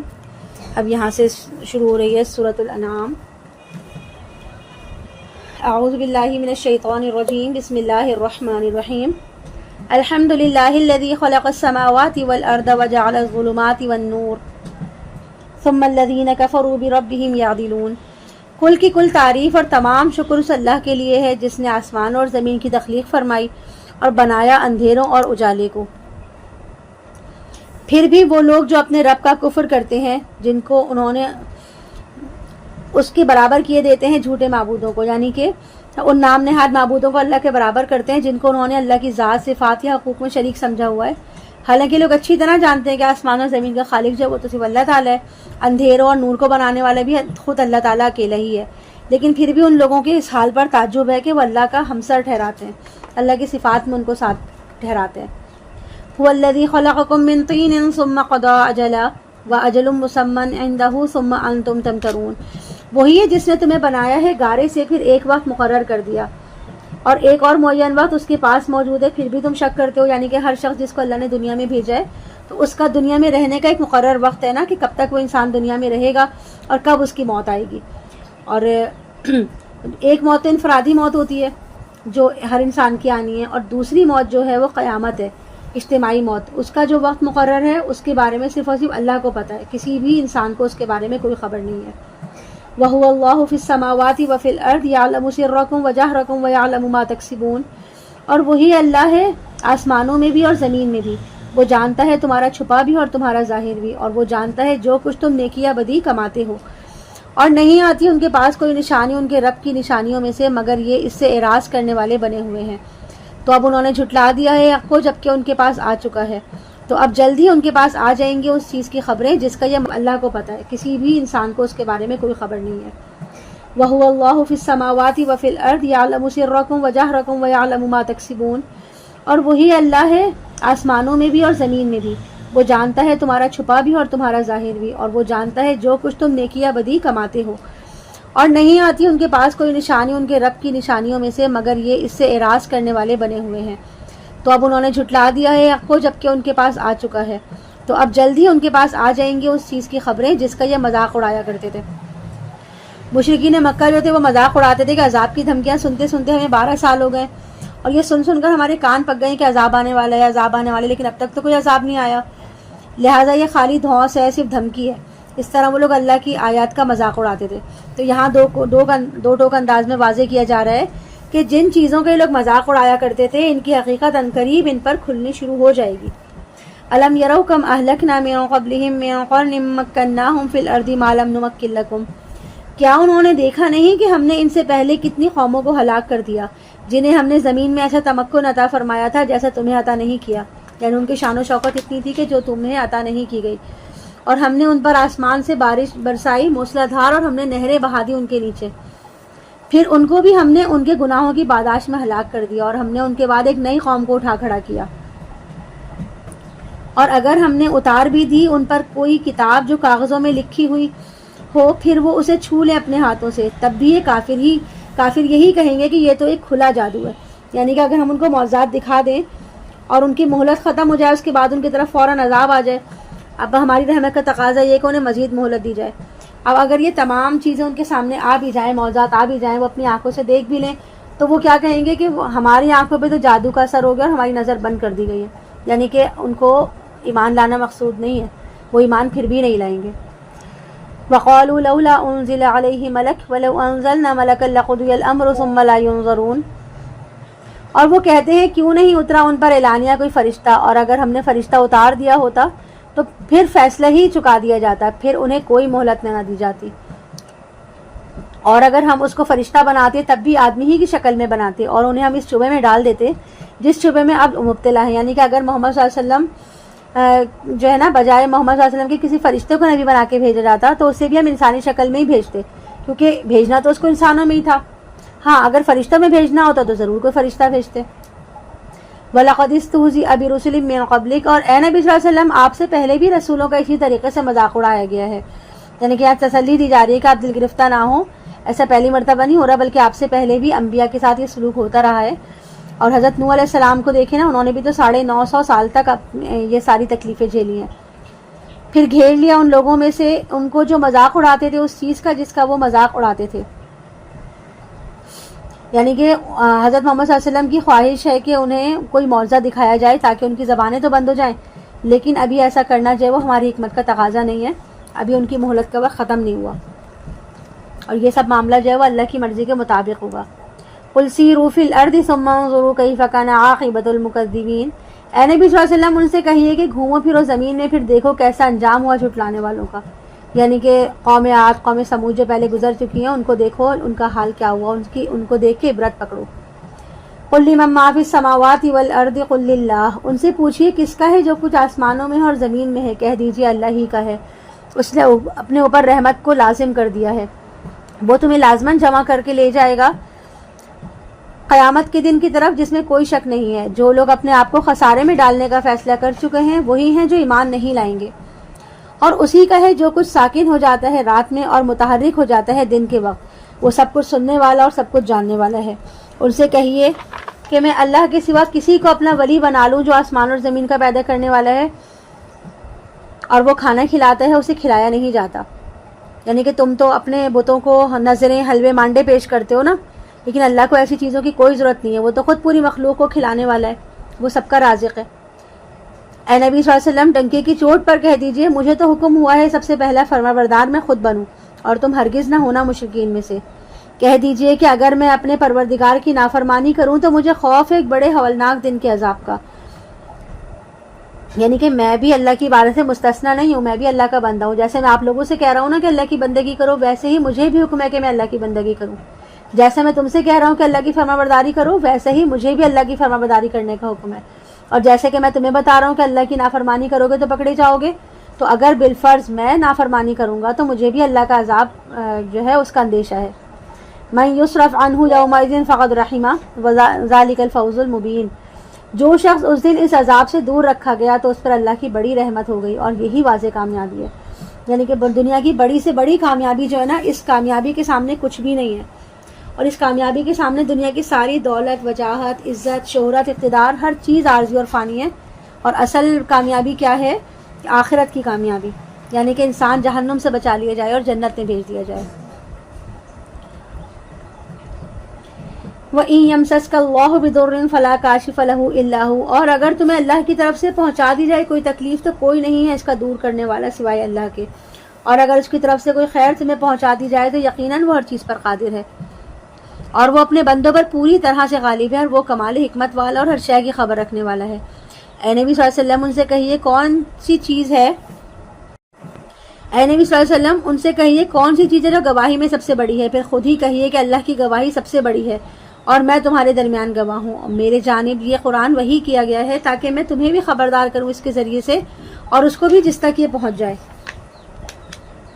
کیا واقعی تم لوگ گواہی دیتے ہو کہ اللہ کے ساتھ اور بھی کچھ الہ ہیں؟ کہہ دیجئے اگر تم یہ گواہی دیتے بھی ہو تو میں اس کی گواہی نہیں دے سکتا. کہہ دیجئے کہ وہ تو بس ایک ہی الہ ہے اور میں بری ہوں ان تمام چیزوں سے جنہیں تم شریک ٹھہراتے ہو. وہ لوگ جنہیں ہم نے کتاب عطا فرمائی تھی پہچانتے ہیں اس کو جیسا کہ پہچانتے ہیں اپنے بیٹوں کو. البتہ جو لوگ اپنے آپ کو تباہ کرنے میں تل گئے ہیں تو وہی ہیں جو ایمان نہیں لائیں گے. وَمَنْ أَظْلَمُ مِمَّنِ افْتَرَىٰ عَلَى اللَّهِ كَذِبًا أَوْ كَذَّبَ بِآيَاتِهِ إِنَّهُ لَا يُفْلِحُ الظَّالِمُونَ. اور اس سے بڑھ کر ظالم کون ہوگا جس نے اللہ پر کوئی جھوٹی تہمت لگائی یا اس کی آیات کو جھٹلایا. یقیناً ایسے ظالم کبھی فلاح نہیں پا سکتے. اور جس دن ہم جمع کریں گے ان سب کو، پھر کہیں گے ان سے جنہوں نے شرک کیا تھا کہاں ہیں تمہارے وہ شرکا جن کا تمہیں گھمنڈ ہوتا تھا، یعنی کہ تمہیں گمان تھا نا کہ وہ تمہیں اللہ کی پکڑ سے، اللہ کے عذاب سے بچا لیں گے، تب ان کو لاؤ کہاں ہے وہ. پھر نہیں ہوگی ان سے کسی اور ان کی کوئی اور چال سوائے اس کے کہ وہ کہیں گے کہ اللہ کی قسم جو ہمارا رب ہے ہم مشرک نہیں تھے. دیکھو کیسے وہ جھوٹ بولیں گے اور اپنے اوپر، اور جو افطرا انہوں نے کیا تھا وہ سب ان سے گم ہو جائے گا. یعنی کہ ان کو یہ دعویٰ کہ فلاں دیوی ان کو بچا لے گی، فلاں دیوتا ان کی سفارش کر دے گا، سب کچھ بھولا بسرا ہو جائے گا اور عذاب کو دیکھ کر ان کے طوطے اڑ جائیں گے. وَمِنْهُمْ مَنْ يَسْتَمِعُ إِلَيْكَ، اور اے نبی ان میں سے کچھ لوگ ایسے ہیں جو آپ کی بات کو بڑی توجہ سے سنتے ہیں. یعنی کہ قریش مکہ کے جو سرداروں کے لیے عوام کے کو ایمان لانے سے روکنا مشکل ہو گیا تھا، تو انہوں نے علماء یہود کی طرح ایک ترکیب نکالی. وہ بڑے اہتمام کے ساتھ محمد صلی اللہ علیہ وسلم کی مجلس میں بیٹھتے اور بڑے غور سے کان لگا کر آپ کی باتیں سنتے اور یہ ظاہر کرتے کہ وہ بہت توجہ سے سن رہے ہیں، تاکہ عام لوگوں ان کو دیکھ کر یہ سمجھے کہ واقعی یہ تو بہت فرما بردار، مطلب فہم رکھنے والے سردار ہیں اور یہ بات سمجھنے اور سننے میں سنجیدہ ہے. مگر پھر بعد میں وہ کیا کرتے کہ عوام میں آ کر ان باتوں کو رد کر دیتے. عام لوگوں کو دھوکہ دینے کے لیے ان کی یہ چال تھی تاکہ عوام یہ سمجھے کہ ہمارے سردار سمجھدار اور ذہین ہیں. یہ لوگ تو بہت شوق سے محمد صلی اللہ علیہ وسلم کی محفل میں جاتے ہیں اور بہت غور سے ان کی ساری بات سنتے ہیں. پھر اگر یہ لوگ اس دعوت کو سننے اور سمجھنے کے بعد رد کر رہے ہیں تو آخر اس کی کوئی نہ کوئی علمی یا عقلی وجوہات تو ہوں گی. تو اس آیت کی زیر نظر ان کی سازش کا تذکرہ کرتے ہوئے فرمایا گیا کہ اے نبی ان میں سے کچھ لوگ آپ کے پاس آتے ہیں اور آپ کی باتیں بظاہر بڑی توجہ سے کان لگا کر سنتے ہیں، حالانکہ ہم نے ان کے دلوں پر پردے ڈال دیے ہیں کہ وہ ان کو نہیں سمجھ سکتے، اور ان کے کانوں کے اندر ہم نے ثقل پیدا کر دیا ہے. اور اگر یہ ساری نشانیاں جو یہ مانگ رہے ہیں دیکھ بھی لیں تب بھی یہ ایمان نہیں لائیں گے. اور ان کے دلوں میں پردے کیوں ڈال دیے گئے ہیں؟ ان کے حسد، تکبر اور تعصب کی وجہ سے، اور ان کے ضد کی وجہ سے جو انہوں نے دین کو سمجھنے کے بیچ میں لا کے کھڑی کی ہوئی ہیں. تو اللہ تعالیٰ نے کیا کیا کہ ان کے سوچنے اور سمجھنے کی صلاحیتیں ہی چھین لی. ختم اللہ علی قلوبہم وعلی سمعہم وعلی ابصارہم غشاوہ، ہم نے سورہ بقرہ میں پڑھا تھا نا. حتی اذا جاؤک یجادلونک یقول الذین کفروا ان ھذا الا اساطیر الاولین، یہاں تک کہ اے نبی جب وہ آپ کے پاس آتے ہیں تو آپ سے جھگڑا اور مناظرہ کرتے ہیں، اور کافر کہتے ہیں کہ یہ قرآن جو آپ سنا رہے ہیں کچھ بھی نہیں، صرف پہلے لوگوں کی کہانیاں ہیں. اور وہ اس سے روکتے بھی ہیں اور خود بھی رک جاتے ہیں، اور نہیں وہ ہلاک کر رہے کسی کو سوائے اپنے آپ کے، لیکن انہیں اس کا احساس نہیں ہے. اور کاش تم دیکھ پاتے جب یہ کھڑے کیے جائیں گے آگ کے کنارے پر تو یہ کہیں گے ہائے کاش کسی طرح ہمیں لوٹا دیا جائے تو ہم تصدیق کریں گے اور ہم اپنے رب کی آیات کو نہیں جھٹلائیں گے اور ہم پکے اور سچے مومن بن جائیں گے. بلکہ یہ تو ان پر وہی حقیقت ظاہر ہو رہی ہے جو اس سے پہلے اپنے دل میں چھپائے ہوئے تھے. یعنی کہ ان کو حقیقت کا ایسا نہیں ہے کہ علم نہیں تھا، حق تو ان سے واضح ہو چکا تھا، بات ان پر پوری طرح کھل چکی تھی، لیکن وہ کیا تھا کہ اپنی حسد، بغض اور تکبر کی وجہ سے ان کے دل پہ پردے پڑے ہوئے تھے، وہ حقیقت کو جان ہی نہیں رہے تھے، حقیقت کو مان نہیں رہے تھے. وَلَوْ رُدُّوا لَعَادُوا لِمَا نُهُوا عَنْهُ وَإِنَّهُمْ لَكَاذِبُونَ، اور اگر بالفرض انہیں لوٹا بھی دیا جائے تو پھر وہی کریں گے جس سے انہیں روکا جاتا ہے، یقیناً وہ جھوٹے ہیں. یعنی کہ دنیا میں اگر چلے بھی جائیں گے تو دنیا کے تقاضے سامنے آتے ہی دنیا کے مال دولت، اولاد کی محبت اور دوسری نفسانی خواہشات میں مبتلا پھر سے ہو جائیں گے، پھر اسی راستے پہ آ جائیں گے. وَقَالُوا إِنْ هِيَ إِلَّا حَيَاتُنَا الدُّنْيَا وَمَا نَحْنُ بِمَبْعُوثِينَ، اور وہ کہتے ہیں کہ نہیں ہے مگر بس ہماری دنیا ہی کی زندگی اور ہم مرنے کے بعد پھر زندہ نہیں کیے جائیں گے.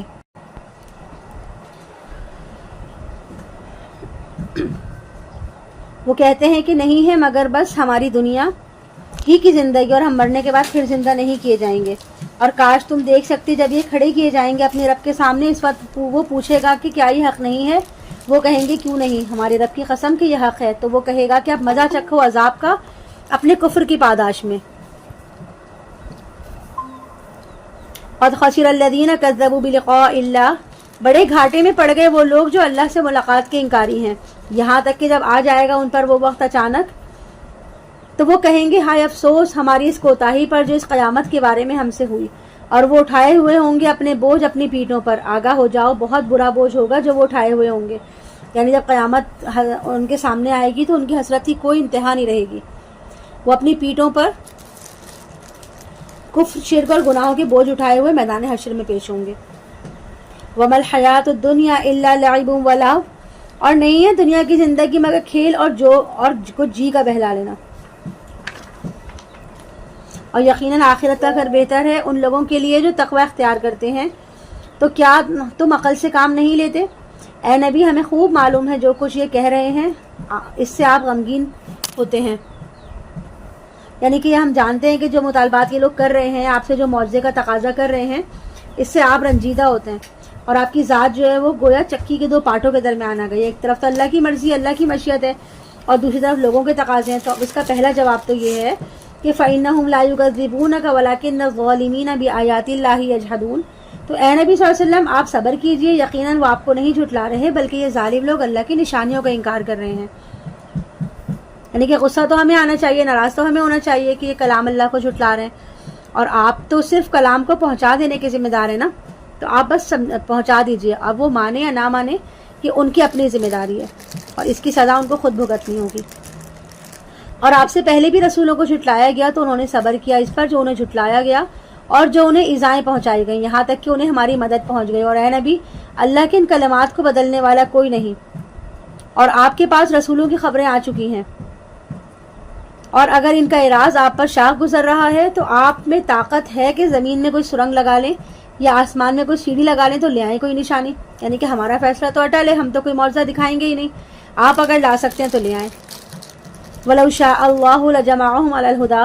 اور اگر اللہ چاہتا تو ان سب کو ہدایت پر جمع کر دیتا. تو آپ جذبات سے مغلوب ہونے والوں میں سے نہ بنے. بات تو وہی قبول کریں گے جو حقیقت سنتے رہے یہ مردے تو ان کو اللہ اٹھائے گا، پھر وہ اسی کی طرف لوٹا دیے جائیں گے. اور وہ کہتے ہیں کہ کیوں نہیں اتاری گئی ان پر کوئی نشانی ان کے رب کی طرف سے. اب ان کے پاس بس یہی دلیل باقی رہ گئی تھی کہ اگر یہ اللہ کے رسول ہیں جن پر ان کے پروردگار کی طرف سے کوئی نشانی کیوں نہیں اتاری جاتی. اب اسی ایک دلیل حجت نے پر انہوں نے ڈیرا لگا لیا تھا. اب باقی ساری دلیلوں سے تو وہ مات کھا گئے تھے. قل ان اللہ قادر علی ان ينزل آیۃ ولکن اکثرهم لا يعلمون، کہہ دو اللہ قادر ہے کہ وہ کوئی بڑی سے بڑی نشانی اتار دے، لیکن ان میں سے اکثر لوگ جانتے ہی نہیں ہیں. اور نہیں ہے زمین پر چلنے والا کوئی بھی جانور، نہ کوئی پرندہ جو اپنے دونوں بازوؤں سے اڑتا ہو، مگر وہ بھی تمہاری ہی طرح کی امتیں ہیں. یعنی ان تمام جانوروں، پرندوں، کیڑوں مکوڑوں کے رہنے سہنے کی بھی اللہ نے اپنے اپنے طریقہ اور نظام بنائے، ان کے بھی لیڈرز ہوتے ہیں. اب یہ بات تو سائنس نے ثابت بھی کر دی ہے نا کہ چیونٹیوں کی بھی کوئی ایک ملکہ ہوتی ہے جن کے تحت وہ ساری چیونٹیاں کام وغیرہ کرتی ہیں، اور اسی طرح شہد کی مکھیوں کی بھی ملکہ ہوتی ہے. ما فرطنا فی الکتاب من شیء ثم الی ربہم یحشرون، ہم نے تو اپنی کتاب میں کسی شے میں کوئی کمی رکھی نہیں ہے، پھر یہ سب اپنے رب کی طرف لوٹائے جائیں گے. اور جن لوگوں نے ہماری آیات کو جھٹلایا وہ بہرے اور گونگے ہیں اور ان اندھیروں میں ہمیں بھٹک رہے ہیں. جس کو اللہ چاہتا ہے گمراہ کر دیتا ہے اور جس کو چاہتا ہے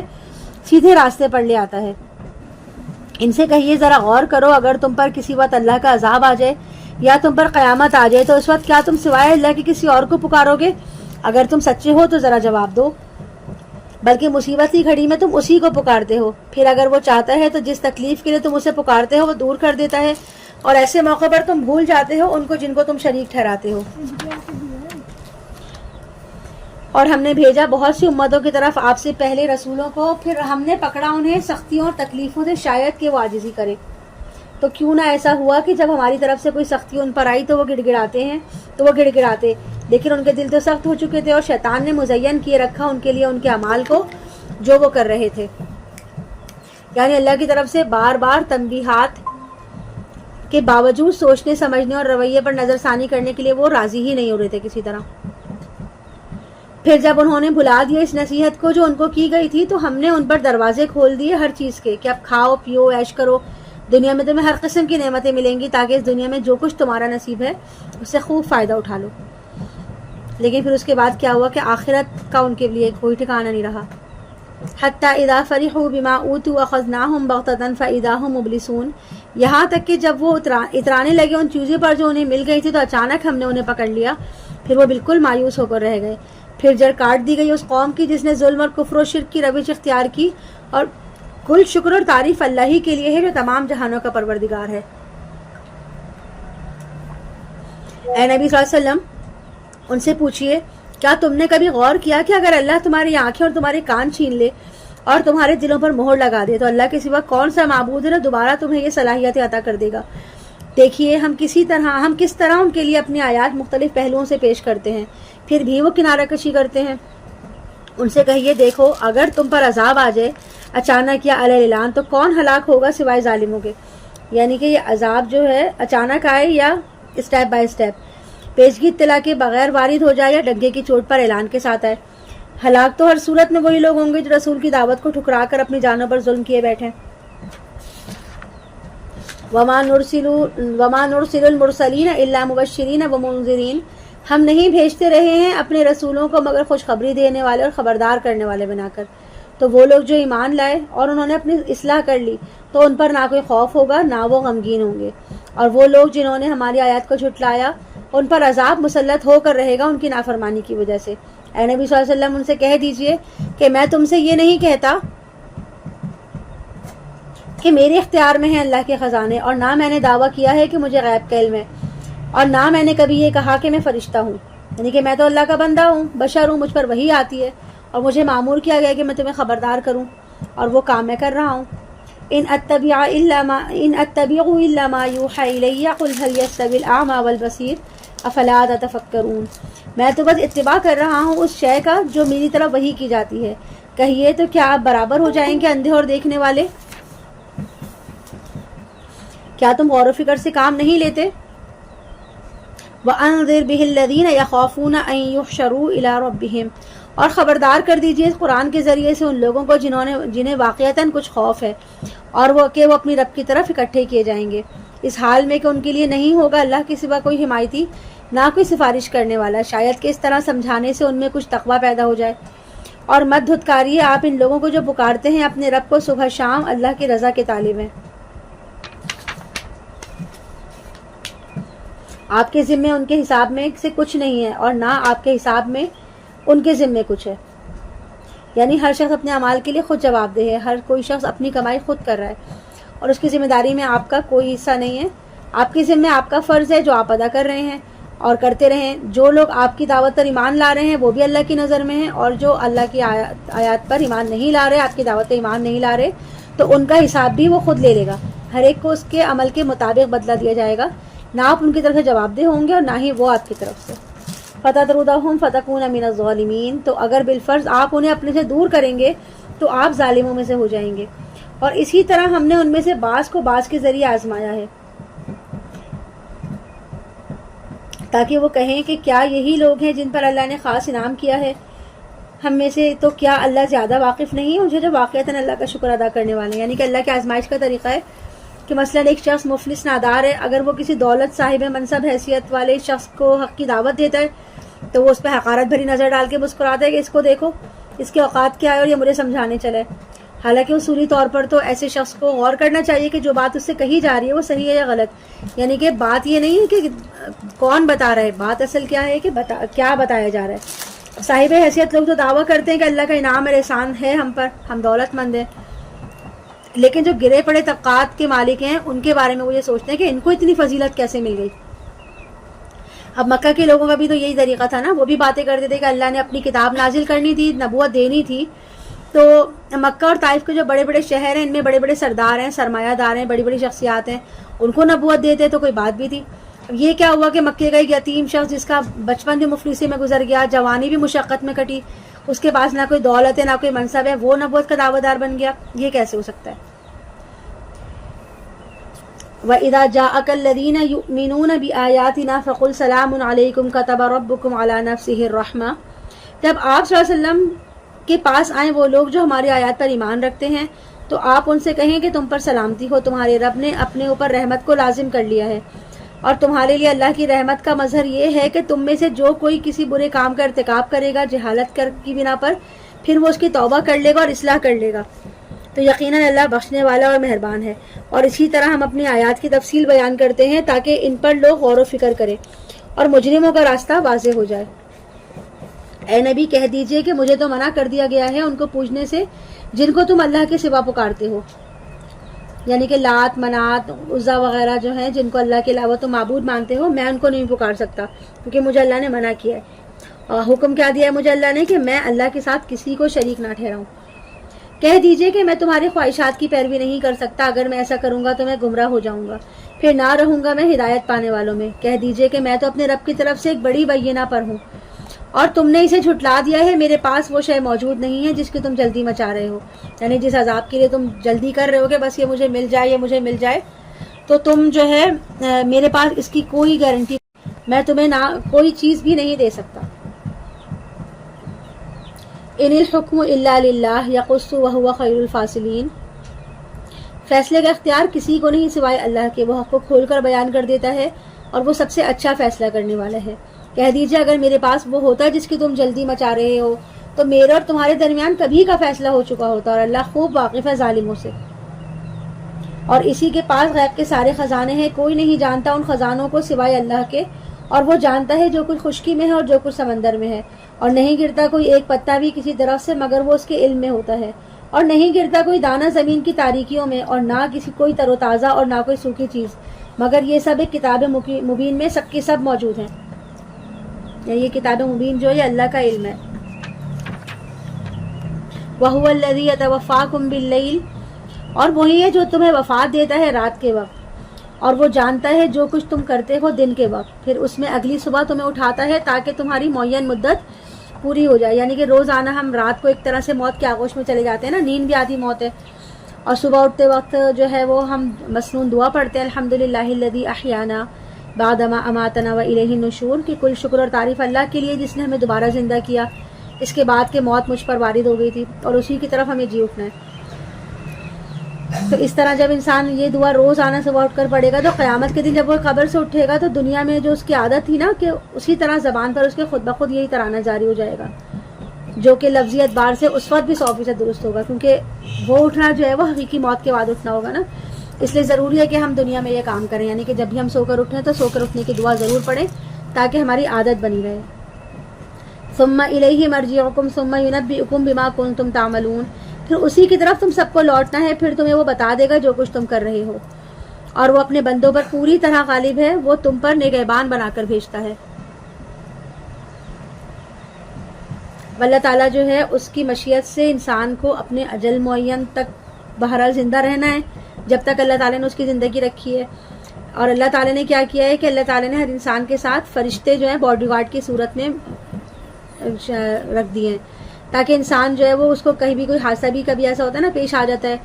تو وہ زندہ بچنے کا اس سے کوئی امکان نہیں رہتا، لیکن کبھی کبھی ایسا محسوس ہوتا ہے کہ جیسے کسی نے ہاتھ دے کر اسے بچا لیا ہو۔ تو بہرحال جب تک انسان کی موت کا وقت نہیں آتا تو یہ محافظ فرشتے جو ہیں وہ اس کی حفاظت کرتے رہتے ہیں، اور یہ فرشتے اللہ کے حکم سے انسان کی حفاظت کرتے ہیں۔ حتیٰ اذا جاء احدکم الموت توفته رسلنا وهم لا يفرطون، یہاں تک کہ جب تم میں سے کسی کو موت آتی ہے تو ہمارے بھیجے ہوئے فرشتے اس کو قبضے میں لے لیتے ہیں اور اس میں کوئی کوتاہی نہیں کرتے، پھر وہ لوٹا دیے جاتے ہیں اللہ کی طرف جو ان کا مولا ہے برحق۔ آگاہ ہو جاؤ، فیصلے کا اختیار اسی کے ہاتھ میں ہے اور وہی حساب لینے والا ہے سب سے بڑھ کر، اور حساب لینے میں سب سے بڑھ کر تیز ہے۔ ان سے پوچھیے کون تمہیں نجات دیتا ہے خشکی اور سمندروں کے اندھیروں سے، جبکہ تم اسی کو پکارتے ہو بہت ہی گڑ گڑاتے ہوئے اور دل ہی دل میں چپکے چپکے۔ یعنی کہ کبھی تم نے غور کیا کہ جب تم سمندر میں سفر کرتے ہو تو وہاں خوب اندھیرے ہوتے ہیں، ہاتھ کو ہاتھ سجائی نہیں دے رہا ہوتا، اور سمندر کی جو خوفناک طوفانی لہریں ہوتی ہیں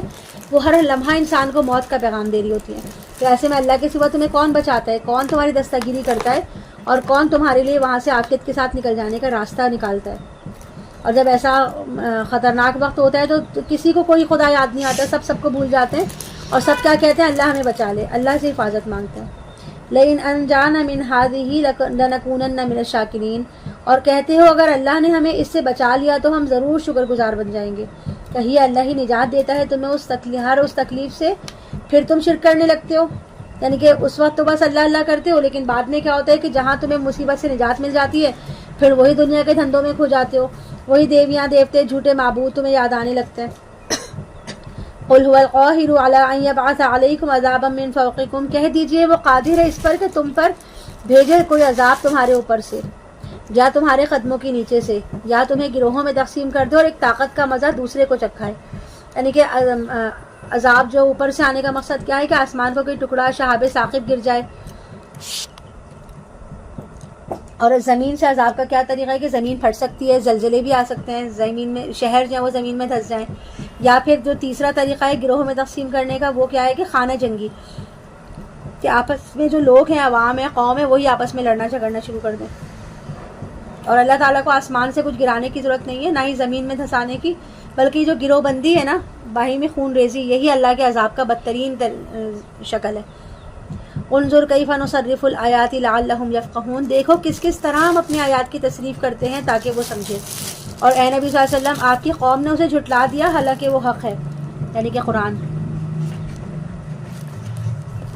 اور محمد صلی اللہ علیہ وسلم کا اصل معجزہ تو قرآن ہے، اس کو ہی انہوں نے جھٹلا دیا، اور پھر وہ معجزہ کے معجزے مانگتے رہتے ہیں۔ قل لست علیکم بوکیل، ان سے کہہ دیجئے اب میں تمہارا ذمہ دار نہیں ہوں، یعنی کہ اب چاہے تم پر اللہ کا عذاب کا دروازہ کھلے، چاہے تم پر ہلاکت کا عذاب ٹوٹ پڑے، میں اب تمہارا ذمہ دار نہیں ہوں۔ لکل نبأ مستقر وسوف تعلمون، ہر بڑی بات کے لیے ایک وقت مقرر ہے اور عنقریب تمہیں معلوم ہو جائے گا۔ اور جب تم دیکھو لوگوں کو کہ وہ ہماری آیات میں مین میخ نکال رہے ہیں تو ان سے کنارہ کش ہو جاؤ، یہاں تک کہ وہ کسی اور بات میں لگ جائیں۔ یعنی کہ جب اللہ کی آیات کا کسی محفل میں مذاق اڑایا جا رہا ہو تو وہاں سے دور ہو جاؤ، اور جب وہ دوسرے موضوع پر گفتگو کرنے لگے تو ان کے پاس واپس جا سکتے ہو۔ اور اگر تمہیں شیطان بھلا دے تو یاد آ جانے کے بعد ایسے ظالموں کے ساتھ مت بیٹھو، اور یقیناً جو لوگ تقویٰ کی روش اختیار کرتے ہیں ان پر ان لوگوں کے حساب کی کوئی ذمہ داری نہیں ہے، لیکن یہ یاد دہانی ہے تاکہ وہ تقویٰ اختیار کریں۔ اور چھوڑ دو ان لوگوں کو جنہوں نے اپنے دین کو کھیل اور تماشا بنا لیا ہے اور ان کو دھوکے میں مبتلا کر دیا ہے دنیا کی زندگی نے۔ اور آپ تذکیر کیجئے اس قرآن کے ذریعے سے مبادہ کوئی جان اپنے کرتوتوں کے سبب گرفتار ہو جائے۔ یعنی کہ اب آج بھی ہمارے معاشرے میں ایسے لوگوں کی کمی نہیں ہے نا جو دین کے معاملے میں کبھی سنجیدہ ہی نہیں ہوتے، اور وہ دین کی ہر بات کو استہزاء تمسخر بنا کر اڑا دینے کے عادی ہوتے ہیں، اور ان کی ساری توجہ ساری دنیا کی ساری جو بھاگ دوڑ ہوتی ہے وہ دنیا کے لیے ہوتی ہے کہ زیادہ سے زیادہ مال کما لیں، جمع کر لیں، جائیدادیں بنا لیں، چاہے وہ حلال ہو یا حرام ہو، اس کی وہ پرواہ نہیں کرتے۔ لیس لہا من دون اللہ ولی ولا شفیق، پھر اس کے لیے نہیں ہوگا اللہ کے مقابلے میں کوئی کارساز اور نہ ہی کوئی سفارشی، اور اگر وہ فدیہ دینا چاہیں کل کا کل فدیہ تو بھی اس سے قبول نہیں کیا جائے گا۔ یہی لوگ ہیں جو گرفتار ہو چکے ہیں اپنے کرتوتوں کی پاداش میں، ان کے لیے کھولتا ہوا پانی پینے کو اور دردناک عذاب ہوگا ان کے کفر کی پاداش میں۔ اے نبی ان سے کہیے کیا ہم پکاریں اللہ کو چھوڑ کر ان چیزوں کو جو ہمیں نہ نفع پہنچاتی ہیں نہ نقصان؟ یعنی کہ یہ جو بت ہیں یہ کسی کو نفع نہیں پہنچا سکتے، یہ تو خود اپنی حفاظت نہیں کر سکتے، خود پر بیٹھی مکھی تک کو تو یہ ہٹا نہیں سکتے، تو ان کو پکارنے کا کیا فائدہ، ان پہ سجدہ کرنے کا کیا فائدہ؟ یہ تو نہ ہی کسی کوئی خیر کی قدرت رکھتے ہیں نہ ہی کسی شر کی۔ وَنُرَدُّ عَلَىٰ أَعْقَابِنَا بَعْدَ إِذْ هَدَانَا اللَّهُ كَالَّذِي اسْتَهْوَتْهُ الشَّيَاطِينُ فِي الْأَرْضِ حَيْرَانٍ، اور ہم اپنی ایڑیوں کے بل لوٹا دیے جائیں اس کے بعد کہ اللہ نے ہمیں ہدایت دے دی ہے، اس شخص کی مانند جسے شیاطین نے بیابان میں بھٹکا کر حیران و سرگرداں چھوڑ دیا ہو، اس کے ساتھ ہی اس کو سیدھے راستے کی طرف پکار رہے ہوں کہ آؤ ہماری طرف۔ کہہ دیجئے یقیناً اللہ کی ہدایت ہی اصل ہدایت ہے، اور ہمیں تو حکم ہوا ہے کہ ہم تمام جہانوں کے پروردگار کی فرما برداری اختیار کریں اور یہ کہ نماز قائم کرو، اللہ کا تقوی اختیار کرو، اور وہی ہے جس کی طرف تمہیں جمع کر دیا جائے گا، وہی ہے جس نے آسمان اور زمین بنائے ہیں حق کے ساتھ، اور وہ جس دن کہے گا ہو جا تو وہ ہو جائے گا، یعنی کہ جب انسان اللہ چاہے گا تو اس کائنات کی بساط کو لپیٹ دے گا، اسی نے اسے حق کے ساتھ بنایا ہے اور اسی کے حکم سے یہ لپیٹ دی جائے گی۔ قولہ الحق، اس کا فرمان ہی حق ہے، اور اسی کے لیے ہوگی بادشاہی جس دن سور پھونکا جائے گا۔ وہ تمام غیب اور کھلی باتوں کا جاننے والا ہے، کمال حکمت والا ہے، اور ہر شے سے باخبر ہے۔ اور یاد کرو جب کہا تھا ابراہیم علیہ السلام نے اپنے باپ آزر سے، کیا تم نے ان بتوں کو اپنا خدا بنا رکھا ہے؟ میری رائے میں تو آپ اور آپ کی قوم کھلی گمراہی میں مبتلا ہے۔ اسی طرح ہم دکھاتے رہے ابراہیم علیہ السلام کو آسمان اور زمین کی ملکوت کا مطلب اللہ جو کائنات کا نظام چلا رہے ہیں وہ ملکوت کہلاتی ہے۔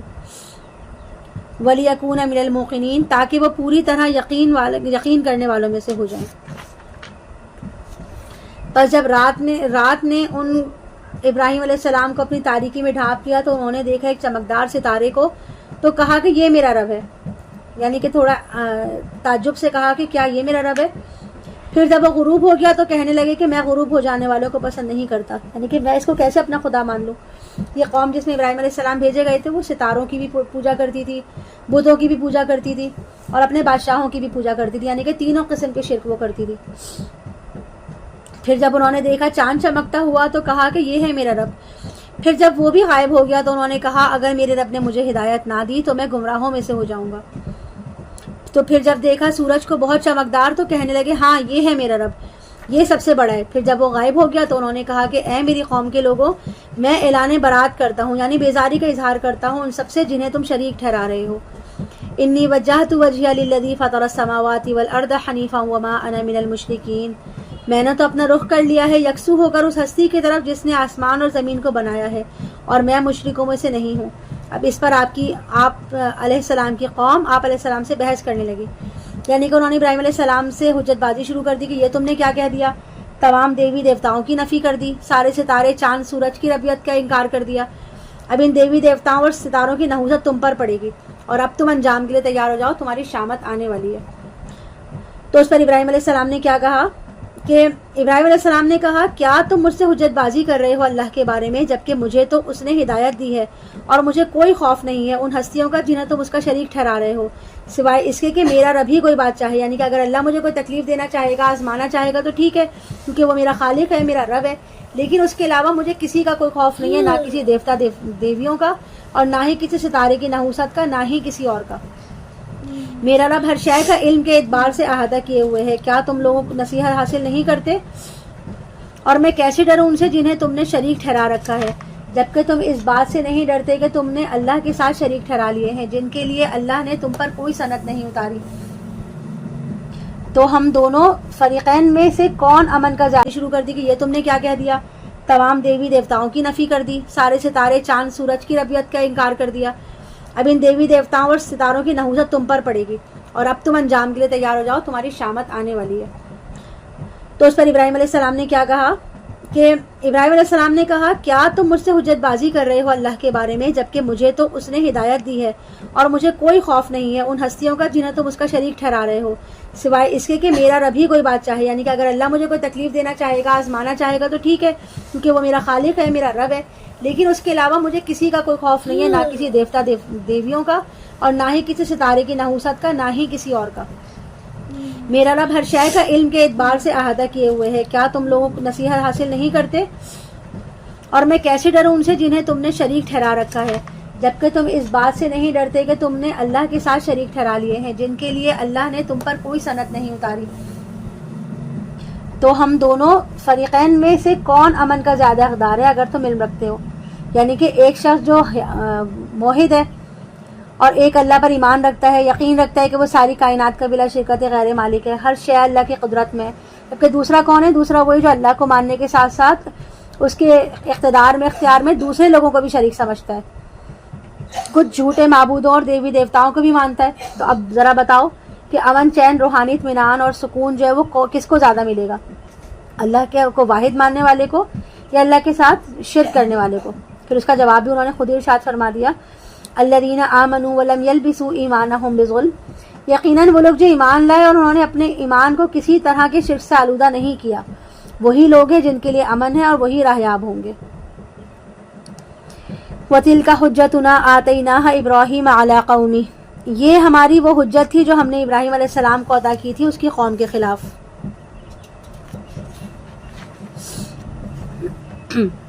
آپ علیہ السلام نے جو ہے نا بت خانوں کے بتوں کو توڑ دیا، اور جس تیشے سے ان کو توڑا تھا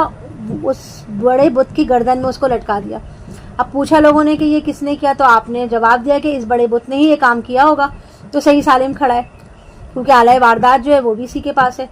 تو وہاں پر ان کا یہ انداز اختیار کرنے کا مطلب یہ نہیں تھا کہ وہ جھوٹ بول رہے ہیں، مطلب کیا تھا کہ وہ لوگوں کو سوچنے پہ مجبور کر رہے ہیں، کیونکہ لوگوں نے کہا کہ یہ کیسے کر سکتا ہے، تو انہوں نے کہا کہ جب یہ کچھ نہیں کر سکتا تو پھر یہ خیر و شر کا مالک کیسے ہو سکتا ہے، اس کے بعد اقتدار اور اختیار کیسے ہو سکتا ہے، اور تم پھر اس کی پوجا کیوں کرتے ہو جب یہ کسی خیر و شر کا مالک ہی نہیں ہے۔ تو نرفع درجات من نشاء ان ربک حکیم علیم، ہم بلند کرتے ہیں درجے جن کے چاہتے ہیں، یقیناً تیرا رب حکیم اور علیم ہے، یعنی کہ اللہ تعالیٰ نے ابراہیم علیہ السلام کے درجوں کو بہت بلند کر دیا۔ وَوَهَبْنَا لَهُ إِسْحَاقَ وَيَعْقُوبَ كُلًّا هَدَيْنَا وَنُوحًا هَدَيْنَا مِن قَبْلُ وَمِن ذُرِّيَّتِهِ دَاوُودَ وَسُلَيْمَانَ وَأَيُّوبَ وَيُوسُفَ وَمُوسَى وَهَارُونَ وَكَذَلِكَ نَجْزِي الْمُحْسِنِينَ، اور ہم نے اسے ابراہیم علیہ السلام عطا فرمایا، یعنی ابراہیم علیہ السلام کو عطا فرمایا اسحاق جیسا بیٹا اور یعقوب جیسا پوتا، ان سب کو ہم نے ہدایت دی، اور نوح علیہ السلام کو بھی ہم نے ہدایت دی ان سے پہلے، اور اس ابراہیم علیہ السلام کے اولاد میں سے داؤد علیہ السلام، سلیمان، ایوب، یوسف، موسیٰ اور ہارون علیہ السلام کو بھی ہدایت بخشی، اور اسی طرح ہم بدلہ دیتے ہیں محسنین کو، یعنی کہ یہ تمام لوگ جو ایمان کے بلند ترین منزل پر فائز تھے، اور اسی کی اولاد میں سے زکریا، یحییٰ، عیسیٰ اور الیاس علیہ السلام کو بھی، یہ سب کے سب نیکوکاروں میں سے تھے، اور اسماعیل اور یسع اور یونس اور لوط کو بھی رایاب کیا، اور ان سب کو ہم نے تمام جہان والوں پر فضیلت دی، اور ان کے آباء و اجداد میں سے بھی، ان کی نسلوں سے بھی اور ان کے بھائیوں میں سے بھی ہم نے ہدایت یافتہ بنائے، اور ان کو ہم نے چن لیا اور ان کو ہدایت دی ہم نے سیدھے راستے کی طرف۔ یہ اللہ کی وہ ہدایت ہے جس کے ساتھ وہ رہنمائی فرماتا ہے جس کی چاہتا ہے اپنے بندوں میں سے، اور اگر بالفرض وہ شرک بھی کر دے تو ان کے سارے کے سارے اعمال ضائع ہو جاتے، یعنی کہ یہاں سمجھایا کہ غرض سے یہ طریقہ اختیار کیا گیا ہے کہ شرک کتنی بری چیز ہے، ورنہ ویسے تو کوئی امکان ہی نہیں ہے کہ ایسے اعلیٰ مرتبے پہ فائز عظیم الشان انبیاء رسول جو ہے وہ شرک کریں گے، لیکن یہاں بتایا گیا کہ اللہ کے نزدیک شرک جو ہے وہ ناقابل معافی جرم ہے، اگر کوئی نبی بھی ایسا کام کرتا تو اللہ اس کو بھی معاف نہیں کرتا۔ اولئک الذین آتیناہم الکتاب والحکم والنبوۃ، یہ وہ لوگ ہیں جن کو ہم نے کتاب، حکمت اور نبوت عطا فرمائی، پھر اگر یہ لوگ اس کا انکار کر رہے ہیں تو کچھ پرواہ نہیں، ہم نے کچھ اور لوگ اس کام کے لیے مقرر کر دیے ہیں اور جو اس کی ناقدری نہیں کریں گے، یعنی کہ جہاں پر یہ فرمایا جا رہا ہے نا کہ آپ صلی اللہ علیہ وسلم سے فرمایا جا رہا ہے کہ مکے کے یہ لوگ جو اس دعوت کی ناقدری کر رہے ہیں، دین کی ناقدری کر رہے ہیں اور قرآن کی ناشکری کر رہے ہیں، اس کا انکار کر رہے ہیں، اور آپ کی 10-12 سال کی محنت کی کوئی نتائج سامنے نہیں آ رہے، تو آپ دل شکستہ نہ ہو، عنقریب ایک دوسری قوم آئے گی جو بڑے ذوق و شوق سے آپ کی اس دعوت پہ لبیک کہے گی، اور یہ خوش قسمت قوم کون تھی؟ یہ تھی انصار مدینہ، اور اس وجہ سے جو ہے اہل مکہ جو تھے وہ حق کی دعوت میں پیچھے رہ گئے اور اہل مدینہ جو تھے وہ بازی لے گئے۔ اولئک الذین ھدی اللہ فبہداہ مقتدی،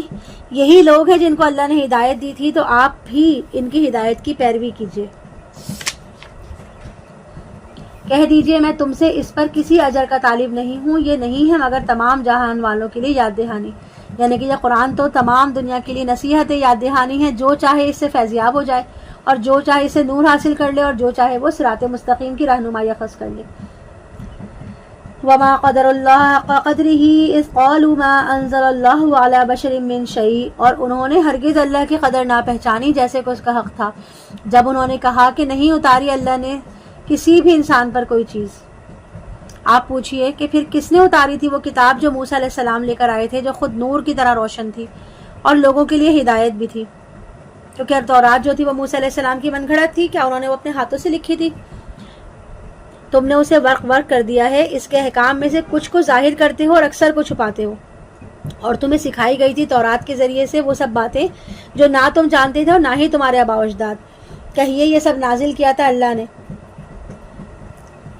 یعنی کہ پھر خود ہی جواب دیجئے کہ تمہاری جو الہامی کتابیں تورات انجیل ہے وہ بھی تو اللہ ہی کی طرف سے نازل شدہ ہیں، اسی طرح قرآن بھی اللہ نے نازل کیا ہے۔ ثم ذرہم فی خوضہم یلعبون، پھر ان کو چھوڑ دیجئے ان کی کج بحثیوں کے اندر کھیلتے ہوئے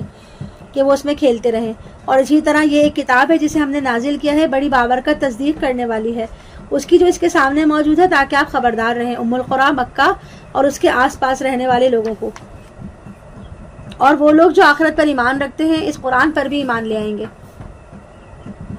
یعنی قرآن کے مخاطب لوگوں میں سے کچھ تو مشرک ہیں اور کچھ وہ ہیں جو موت کے بعد دوبارہ زندہ ہونے پہ سرے سے انکاری کر دیتے ہیں. لیکن جن لوگوں کے دلوں میں مرنے کے بعد دوبارہ جی اٹھنے کا اور اللہ کے سامنے جواب دہ ہونے کا ذرا سا بھی تصور موجود ہوگا تو وہ ضرور ایمان لے آئیں گے. اور یہ اشارہ جو ہے وہ اہل کتاب صالحین کی طرف سے. وَهُمْ عَلَىٰ صَلَاتِهِمْ يُحَافِظُونَ، اور وہی اپنی نمازوں کی حفاظت کرتے ہیں. اور اس سے بڑھ کر ظالم کون ہوگا جس نے کوئی بات گڑھ کر اللہ سے منسوب کر دی؟ یا اس شخص سے بڑھ کر ظالم کون ہوگا جو یہ کہے گا کہ مجھ پر وحی کی گئی جبکہ اس پر کچھ بھی وحی نہ کی گئی ہو،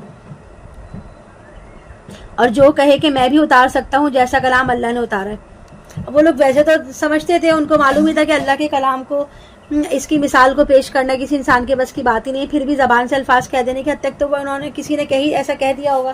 حقیقت یہ ہے کہ قرآن جو ہے نا، اس کی زبان دانی کا دعویٰ کرنے والے تمام ماہرین شعراء ادبا ایک بار نہیں کئی بار اس چیلنج کا سامنا کر چکے ہیں، لیکن جتنے بھی وہ سر جوڑ کے بیٹھ جائیں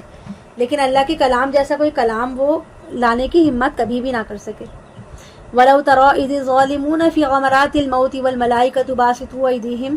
أَخْرِجُوا أَنفُسَكُمْ، اور کاش تم دیکھ سکتے جب یہ ظالم موت کی سختیوں میں ہوں اور فرشتے اپنے ہاتھ آگے بڑھا رہے ہوں گے اور کہہ رہے ہوں گے کہ نکالو اپنی جانیں. آج تمہیں ذلت کا عذاب دیا جائے گا بس اب اس کی جو تم کہتے رہے تھے اللہ کی طرف منسوب کر کے ناحق باتیں، اور جو تم اللہ کی آیات سے متکبرانہ اعراض کرتے پھر رہے تھے. پھر ان سے کہا جائے گا کہ اب آ گئے ہو نا ہمارے پاس اکیلے اکیلے، جیسا کہ ہم نے تمہیں پیدا کیا تھا پہلی مرتبہ. یعنی اب تم اپنے تمام لاؤ لشکر، اپنا مال و متا سب کچھ پیچھے چھوڑ آئے ہو. آج کوئی بھی تمہاری مدد کے لیے تمہارے پاس نہیں ہے، اور تم چھوڑ آئے ہو اپنے پیچھے وہ سب کچھ جس میں ہم نے تمہیں لپیٹ دیا تھا. یعنی کہ وہ کون سی چیزیں جس میں ہم نے تمہیں لپیٹا تھا اس پہ غور کی ضرورت ہے. اصل چیز تو انسان کی روح ہے. اس روح کے لیے پہلا غلاف اس کا جسم ہے، پھر اس غلاف کے اوپر کپڑوں کا غلاف ہے، کپڑوں کے اوپر پھر مکان کا غلاف، پھر اس کے دیگر اشیاء ضرورت. اسی طرح روح کے لیے جسم اور جسم کی ضروریات کے لیے تمام مادی اشیاء جو ہیں، یعنی اس دنیا کا تمام ساز و سامان وہ بھی اس میں شامل ہے. اور ہماری روح جو ہے وہ در حقیقت ان مادی غلافوں میں لپٹی ہوئی ہے. اور قیامت کے دن ارشاد ہوگا کہ آج تم ہمارے پاس اکیلے حاضر ہوئے ہو اور دنیا کی تمام چیزیں پیچھے چھوڑا ہے. یعنی کہ صرف ہماری روح جو ہے وہ اللہ کے پاس جائے گی، باقی کوئی بھی چیز اللہ کے پاس ہماری نہیں جائے گی. وَمَا نَرَىٰ مَعَكُمْ شُفَعَاءَكُمُ الَّذِينَ زَعَمْتُمْ أَنَّهُمْ فِيكُمْ شُرَكَاءُ لَقَدْ تَقَطَّعَ بَيْنَكُمْ وَضَلَّ عَنكُمْ مَا كُنتُمْ تَزْعُمُونَ، اور ہم نہیں دیکھ رہے تمہارے ساتھ تمہارے وہ سفارشی بھی جن کے بارے میں تمہیں زعم تھا کہ وہ تمہارے معاملے میں شریک ہیں. اب تمہارے مابین سارے رشتے ٹوٹ چکے اور وہ سب چیزیں تم سے گم ہو گئیں جن کا تم زعم کیا کرتے تھے. یعنی کہ آج ان ہستیوں میں سے کوئی بھی تمہارے ساتھ نظر نہیں آ رہا ہے جن کی سفارش کی امید کے سہارے پر تم حرام خوریاں کرتے پھر رہے تھے. ان اللہ فالق الحب والنوى یخرج الحی من المیت ومخرج المیت من الحی ذالکم اللہ فانا تؤفکون. یقیناً اللہ ہی دانے اور گٹھلیوں کو پھاڑ نکالنے والا ہے، وہ نکالتا ہے زندوں کو مردے میں سے اور وہی نکالنے والا ہے مردوں کو زندوں میں سے. یہی تو ہے اللہ، اس کو پہچانو لیکن تم کدھر الٹتے جا رہے ہو. وہی ہے صبح کو پھاڑنے والا، اسی نے بنایا رات کو سکون کا وقت اور سورج اور چاند کو حساب کے لیے. یہ اندازہ مقرر کیا ہوا ہے اس ہستی کا جو زبردست ہے اور سب کچھ جاننے والی ہے. قد فصلنا وهو الذي جعل لكم النجوم لتهتدوا بها في ظلمات البر والبحر فقد فصلنا الآيات لقوم يعلمون، اور وہی ہے جس نے تمہارے لیے ستارے بنائے تاکہ تم ان سے خشکی اور سمندر کی تاریکیوں میں راستے پاؤ. ہم نے تو اپنی نشانیاں تفصیل سے بیان کر دی ہیں ان لوگوں کے لیے جو علم رکھتے ہیں. وہی ہے جس نے تمہیں اٹھایا ایک جان سے، یعنی آدم علیہ السلام سے،